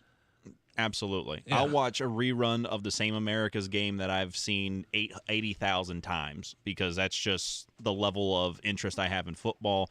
I do the same thing for the NBA, the NHL, the WNBA, the MLB. Like, I'll watch whatever. It's not the MLB, it's the MLB. MLB. There's no the. The National Football League, the National Basketball Association, it's Major League Baseball. Oh, sorry, that's one of my faux pas. Right, no. One of my pet peeves. I told you the other one, RBIs. Yes. How many RBIs did you get? I don't know. I drove in 3 runs, but I don't know how many ins I drove in. Yep. But, again, I'm just one of these guys that I look at the draft. I try to make up my own mock draft. My dad will make up his own mock draft. Really? Oh, yeah.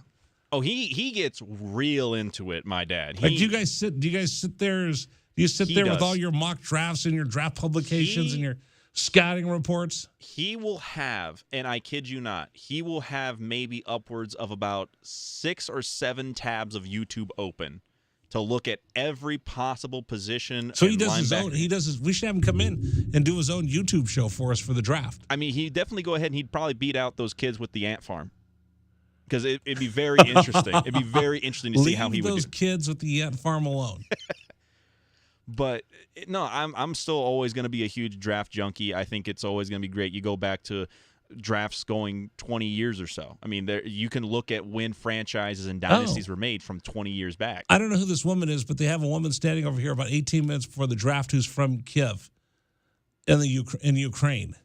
And I think she's saying something about solidarity with the Ukrainian people. Is that what it is? Is that what that is? Yes, they're asking for people to donate. Yes. To Ukraine. And now they're showing the Ukrainian flags. Yep. Should I tell my story then? Yeah, absolutely. Go ahead. I haven't even shared this with you yet, have you? No, I have no idea what this story is. Okay, I won't use names, but I will just tell you that I had the most incredible experience today. So I'm watching this, and the NFL is asking people to support Ukraine. This is not a political pitch. I'm not talking about politics or anything like that. I'm just talking about people when I share this story with you. I had lunch today with a woman and her 5-year-old boy that escaped Ukraine. So a friend of mine from Florida who helped them get to the United States, and she told me her story. They lived in western Ukraine at Kharkiv, which is where the battles first started in the Ukrainian war. And they got away from Kharkiv, and it's just her and her little boy. Her husband had to stay behind, and her mom came with her, so it was the 3 of them. They rode a train for 2 days from Kharkiv to Kiev to, what's the eastern city where you're seeing all the reporting from? Lviv. Could you imagine? And all they had were their backpacks. And just in watching this little boy, he was smiling. He loves pizza, so he told me in Russian that the pizza at Froggenfurken was the greatest pizza he's ever had in his life. And they told the stories of being on those trains overnight and having to stay and the curfews, and you couldn't go out at night, and you heard the bombings and the planes and the fighting going on. And I'm just sitting here thinking to myself, for me, Dragon Ball puts up with my nonsense all the time of the little things that get me going in my life. Oh, I don't have gas in the car. I got to stop and get gas. Oh, something broke around the house. Oh, there's nothing to watch on TV. The little things that irritate us. And then I'm sitting with this woman who I would guess to be somewhere in her 30s and a 5-year-old little boy.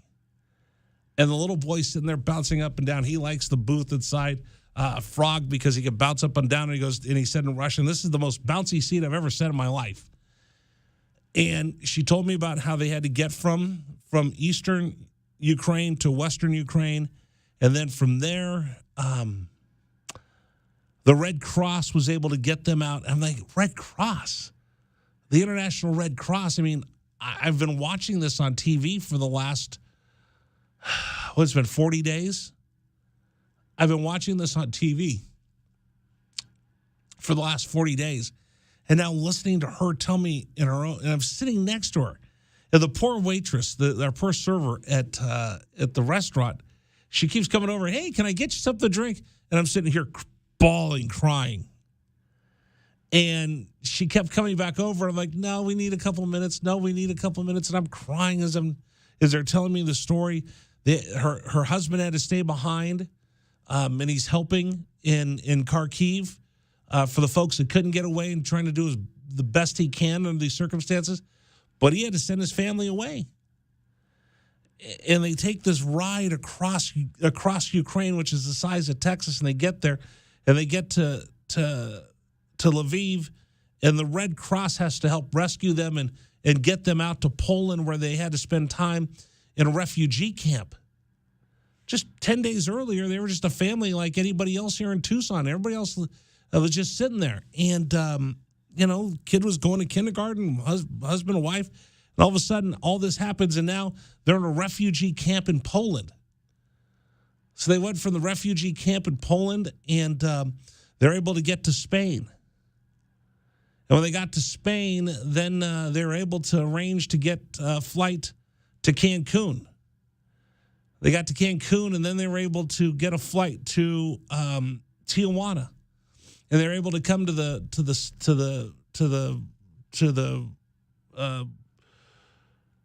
folks at the border right there and ask for temporary asylum because of the war in Ukraine that forced them out of their homes. And I'm just sitting there thinking of all the stuff that I do in my daily life and all the stuff that makes me mad, all the stuff that irritates me, all the stuff that I get that gets under my skin, and all my problems I have in the world.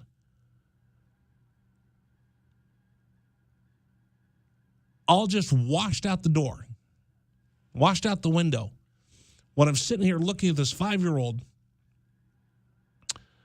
who left everything behind and is going to have to start a new life in the United States. Hopefully his father will be okay, and his grandmother who stayed in Europe. And I just think about them, and I think about everything that I have in my life that I take for granted.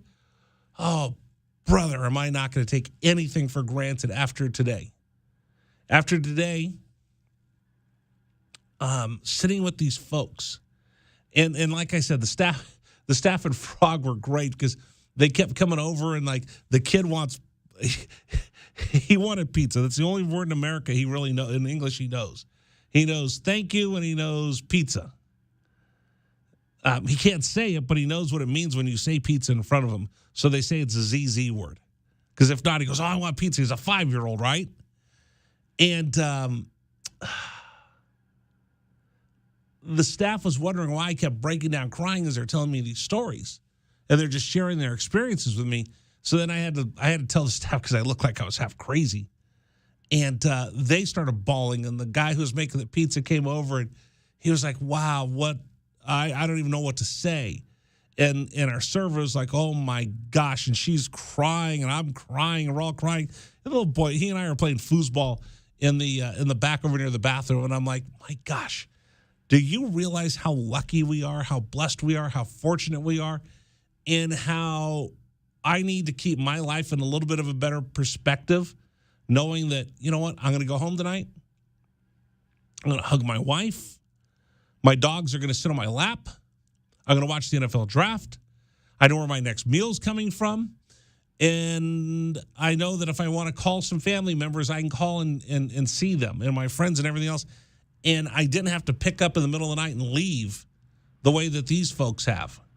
And I just want to share that story with you because there's so many times that I think we all get so caught up in our daily lives that we forget.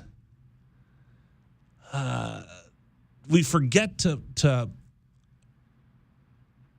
count our blessings.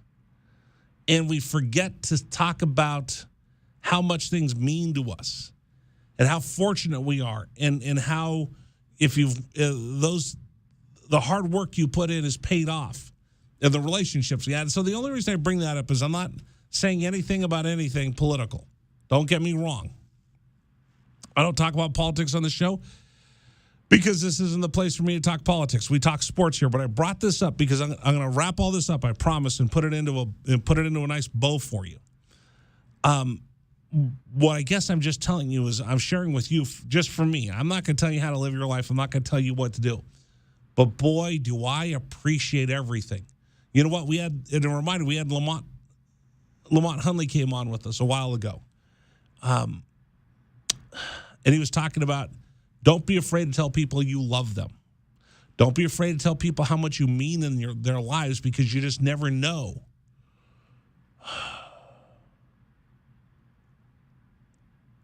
If they know where you're ever going to get a chance to tell them that.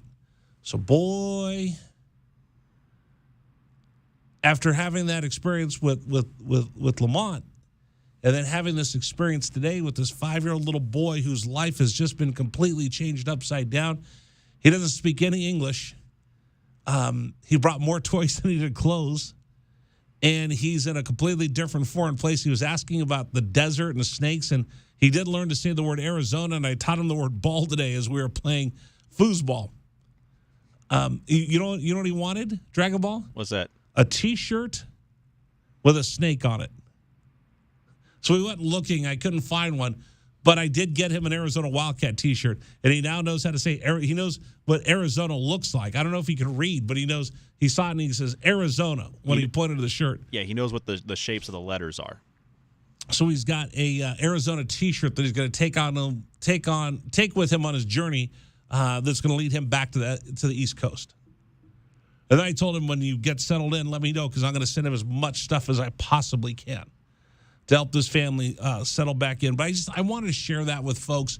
For me, it put everything in perspective. It brought everything to life that I've been watching on the television.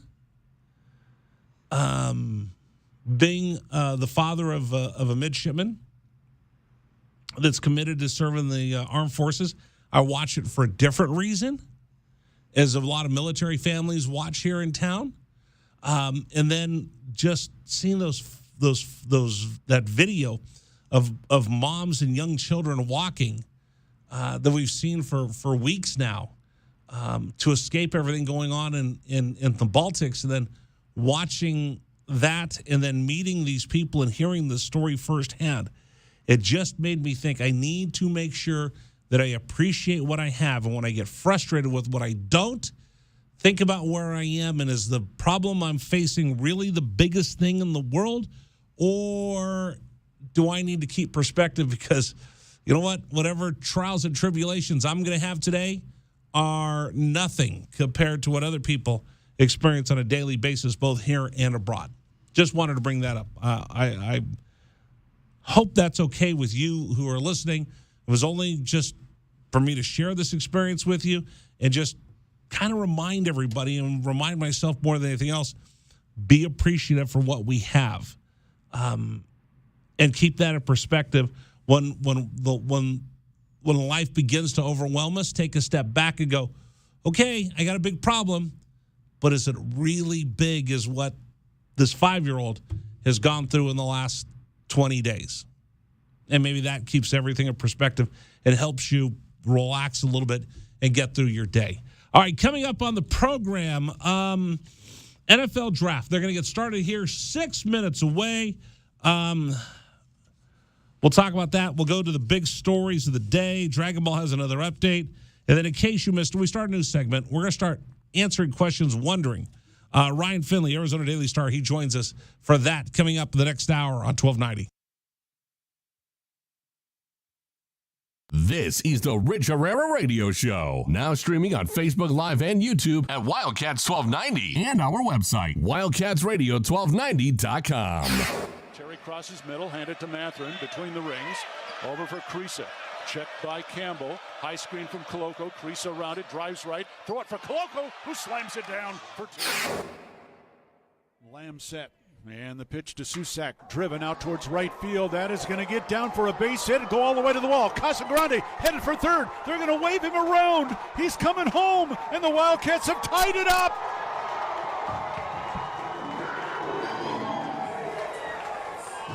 Susak with an RBI double to right center. And we're still playing ball. Tied at 16 in the bottom of the 10th. Shot blocked by Koloko, who grabs it out of the air. Ahead to Dalen Terry, Arizona with the ball, minute 30 to go, and a 6-point lead. Juzang working right, drives to the bucket, put up, blocked by Koloko, grabbed by Larson. Arizona ball, 38 seconds left. For Bernard, goes right, blocked by Ballo, grabbed by Mathurin. Arizona ball, 22 seconds left. Campbell down for the Bruins, throw it out to Riley. He'll shoot the three, blocked again by Koloko. Ballo grabs it, it's over. Championship to Tucson. Hey, sports fans, it's Rich Herrera. Thank you so much for tuning into our stream. We'll be back in just a bit. Until then, how about some Arizona Wildcat highlights? Fourth down and less than a yard. Trojans will go for it and tie game. Slovis out of the shotgun. Step to his left. Step to handoff. Into the backfield and drop. No gain, loss on the play. Cats take over. That's a huge play by Arizona. Explosive play in the backfield that time. Shot blocked by Koloko, who grabs it out of the air. Ahead to Dalen Terry, Arizona with the ball, minute 30 to go, and a 6-point lead. Juzang working right, drives to the bucket, put up, blocked by Koloko, grabbed by Larson. Arizona ball, 38 seconds left. For Bernard, goes right, blocked by Ballo, grabbed by Mathurin. Arizona ball, 22 seconds left. Campbell down for the Bruins, throw it out to Riley. He'll shoot the three, blocked again by Koloko. Ballo grabs it, it's over. Championship to Tucson. Dalen Terry quickly the other way, out to Tabellas, down the lane to throw it down with the left hand. Look out. The locomotive slams it home. Hey, sports fans, it's Rich Herrera. Show will be back in just a little bit. Thanks for tuning into our stream. Until then, how about some great moments from the University of Arizona Wildcats? Fourth down and 2, Arizona. Down 14-0. Wildcats on fourth down this year are 12 of 20. Offset backfield. Plummer to throw the ball, looking, throwing towards the back of the end zone, and it's caught. Touchdown, Arizona. Oh, did they need that? My goodness. Booby Curry had to leap in the air to take the ball over the top of the defender, and the Cats are on the board. ASU with the ball, down by 11, so they have to go. Steal by Koloko. He's going to drive the other way and slam it home, and foul by Lawrence. Why Lawrence contested the big man, Christian Koloko, with defensive steal and flush. Lawrence picks up his third foul. Big guys love to play point guard. Koloko looked like one driving down. That was from mid-court. 3-point lead again for TCU. Down to 30 seconds left. Mathurin with the ball for the Wildcats. Mathurin around a Koloko screen, picked up by Lampkin. Go outside for Koloko. Feed it to Terry, right corner. Terry can't go baseline. Circles back out top to Mathurin. 10 to shoot. 16 left in the ballgame. Mathurin, 3 balls straight away. Good! That's a huge shot for Ben Mathurin in Arizona. Timeout TCU. This ball game is knotted up. 12.6 seconds to go. Ben Mathurin drains a deep 3 from straight away. He's got 24 points, and we're all even. Hey, sports fans, this is Rich Herrera. Thanks so much for tuning into our stream. Back in just a bit. Until then, how about some highlights from the University of Arizona? McLeod's going to line up under center. Wiley, the running back. Receiver either side. 2 tight ends. Oregon, 5-man front. They shift. Play fake, rolling right. McLeod looking to throw. Going deep. Down. Trying to find Berryhill. Makes the catch inside the 25-yard line. Still loose inside the 15. First down, Arizona. What a play by McLeod. He was smacked, but he had the presence of mind to know where Berryhill was. He threw the ball. He underthrew the ball, and Berryhill was looking back at it and made a great play on the ball. An amazing play by Jordan McLeod. Brown will take the snap a yard deep in the end zone. Straight back to throw. Has some time. Steps into the pocket. The Wildcats have got him for a safety. Second safety Arizona has recorded this season. It's a 24-12 ball game, and the Cats will get the ball. That's big Pulling time. on the field is a safety. Yes. That's big time by Arizona. That time defense did a great job of just closing the pocket from the inside, and then the pressure on the outside by Abear, they just got him. They just got there. They won their blocks that time. Excellent job by Arizona defense and really changing the momentum of this game.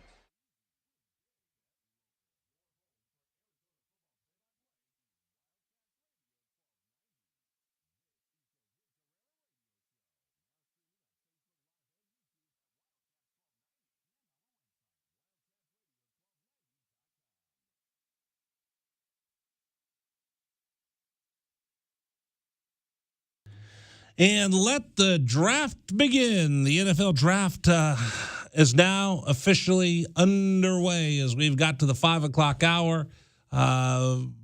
Quite soon, Roger Goodell will come out onto the podium and announce the draft is beginning, and he'll say the Jaguars are on the clock. And then 365 days from now, he'll do the same thing, saying the Jaguars are on the clock. More likely than not, he'll have to say their name over and over and over again because it's an awful organization. No?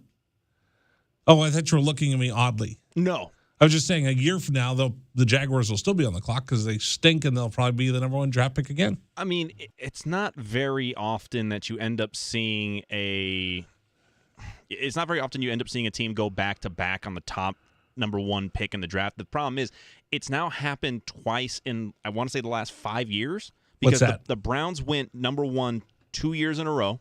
Right. When they took Myles Garrett and Baker Mayfield back-to-back years. Baker Mayfield. And then now for the Jaguars, they took Trevor Lawrence, and now they're trying to take somebody else here now. By the way, you scared me because I knew the draft was in Vegas, and I said, the draft is in Vegas. Then you looked at me like I was crazy. And I thought, oh, did I mess up where the draft was? I thought it was in Vegas. I'm not sure exactly where they're doing it, though, because it's this huge sea humanity of people. I don't know if I'd go standing out in the sun for the entire draft. I mean, it's no worse than what people end up doing, like when they go to like WrestleMania, because eventually, like just getting into the stadium at But I times. can sit down. I don't think there's any seats to sit down. Am I going to stand there for 4 hours waiting for the draft to go?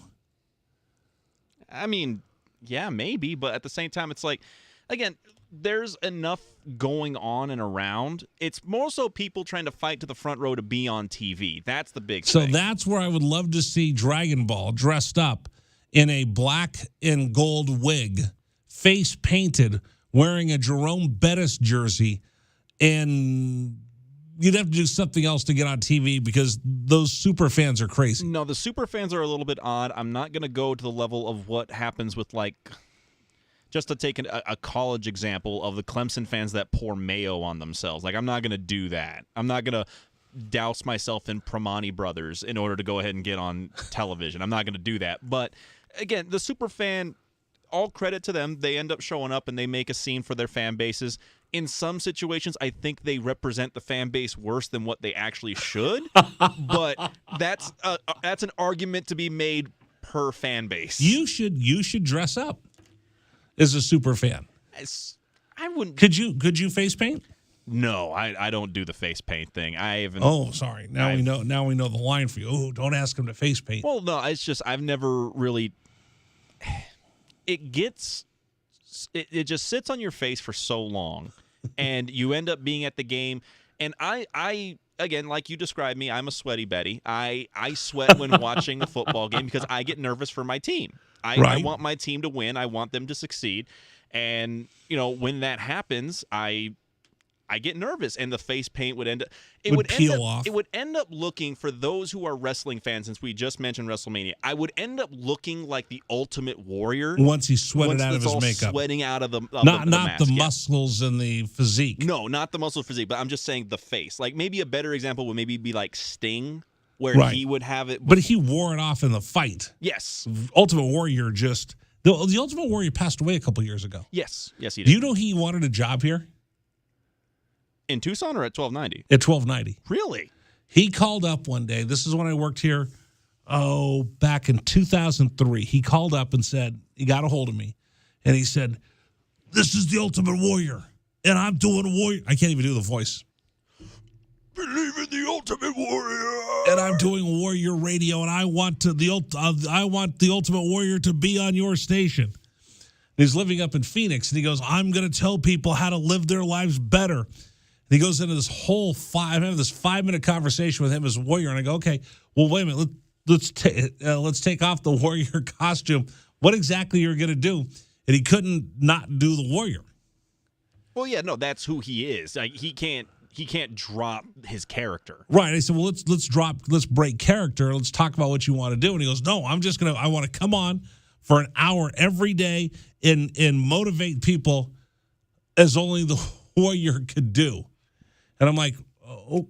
At a certain point, I understand. At other points, the best thing to do with Ultimate Warrior promos is you have to watch with the subtitles or captions turned on. Because you couldn't understand what he's... It's not even necessarily trying to understand what he's saying. It's seeing what he is saying, and you're trying to depict, okay, what is this supposed to motivate me to do? He sent me a whole package. He wanted to nationally syndicate the Warrior Radio. He wanted Tucson to be the flagship, and then he was going to take the Ultimate Warrior show across the country to create a new generation of warriors. And I said, "Okay, but what are you going to talk about on day 2? At 3 and 4 and 5?" And he was like, "I'm going to do this every day." I said, "Okay." He actually sent me a tape of him. It was like 5 hours of him doing the Warrior. We didn't pick up the show. I don't think anybody did. I'm sorry, 5 hours of the Ultimate Warrior sounds like it would be exhausting. Not just for listeners, but also for him, because that voice is not easy to pull off. No. So he did 5. He wanted to do 5. He sent me 5 hours of just him doing the Warrior. Yeah, no, as much as I would be willing to, let's give it a shot, him as the Warrior doing that, no. It would have to be something different. It was a little something. All right, coming up in the program, we're going to give you the big story. David, do you have one more update in you? I'll have one more update ready. In case you missed it, new project we're starting. They call it Enterprise in Media, where they come out and they find a story. We're gonna find stories for you and ask questions that you probably have always thought about, but never really knew the answer to. So today is the first edition of this. Ryan Finley, Arizona Daily Star sports editor, was kind enough to be the guinea pig for today. We asked him, how do you put together the newspaper? We'll talk about that all coming up here on Wildcats Radio 1290.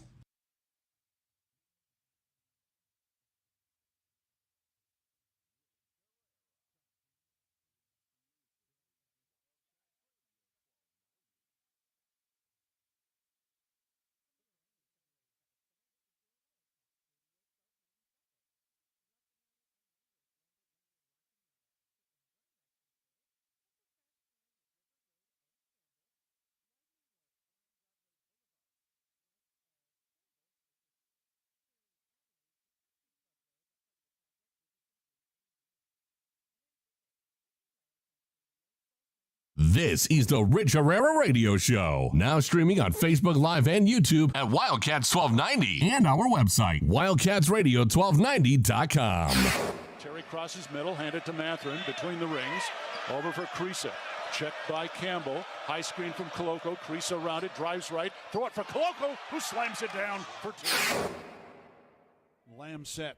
And the pitch to Susak, driven out towards right field. That is going to get down for a base hit and go all the way to the wall. Casagrande headed for third. They're going to wave him around. He's coming home, and the Wildcats have tied it up.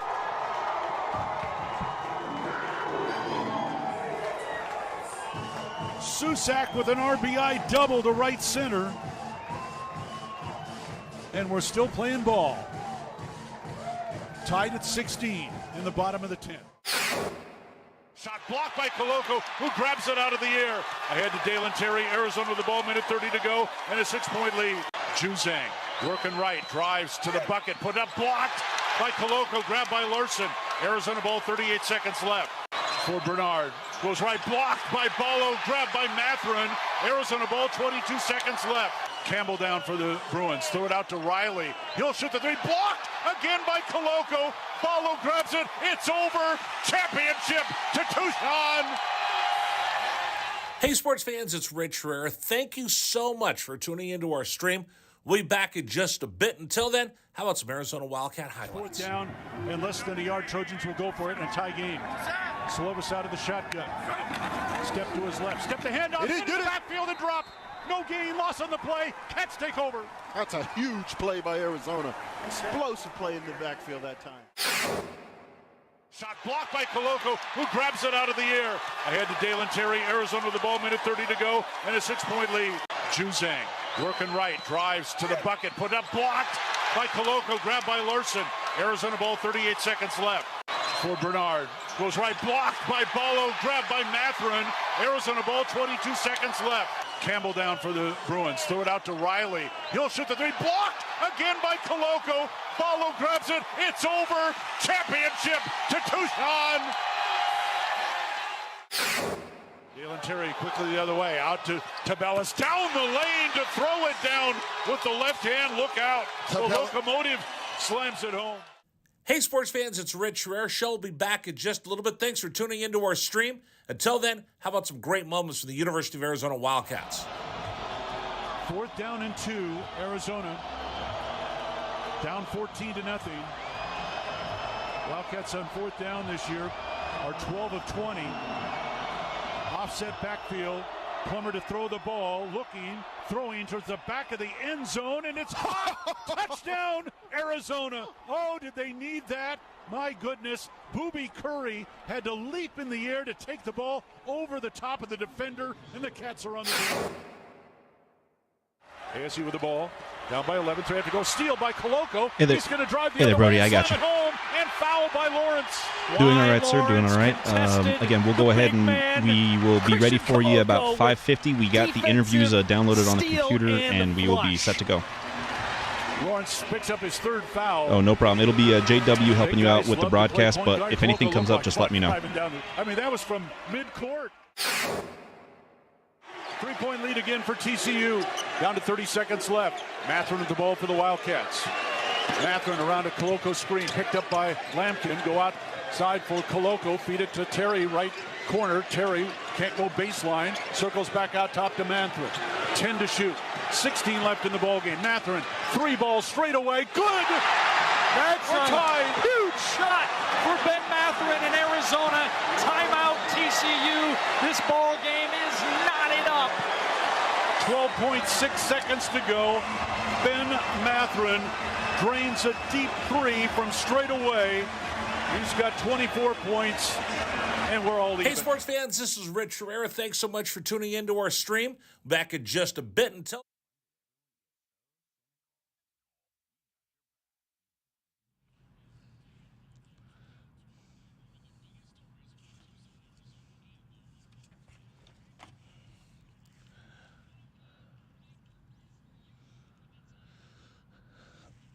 All right, I got to speed up a little bit because we got Arizona baseball coming up. We'll get going a little bit before the top of the hour. We do want to have our conversation with Ryan Finley of the Arizona Daily Star. So real quick, here's the big stories of the day. Cats will play Nevada tonight at High Corbett. It's the beginning of a 4-game set.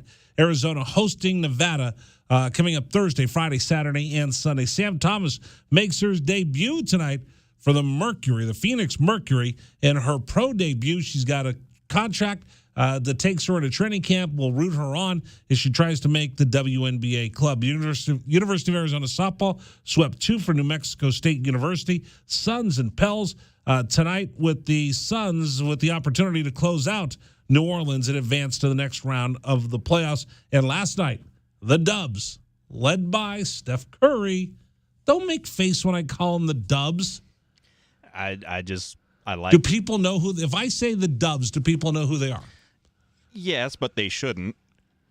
Well, I'm sorry, Mr. Arbiter of what we're allowed to know and what we can't. It's just weird to have it just be a letter. It's like with the W's. Yeah, I just don't. The Warriors. It gets in my craw. That's one of my faux pas. It's got to be at least. That's sillier than my dislike of the word RBIs. What was the other one that you just got on me? The MLB. The MLB. Well, because there's no. Nobody ever calls it. There's no. It's not the MLB. It's just MLB. It's Major League Baseball. It's not the Major League Baseball or the Major League Baseball. Right. It's the National Football League. It's the National Basketball Association. It's the Ligue Nationale, La Ligue Nationale de la Hockey. Fédérale International Football Association. What's that? FIFA. Shut up. Turn your mic off right now. I'm done with you. In fact, you know what? Good. Start the music. I don't want to talk to you anymore. If I had a fastball, I would drill you right now in the ribs. Coming up, Dragon Ball is going to give you more of his nonsense. He'll have an update for you. And then our conversation with the editor of the Arizona Daily Star Sports section, all coming up here on 1290.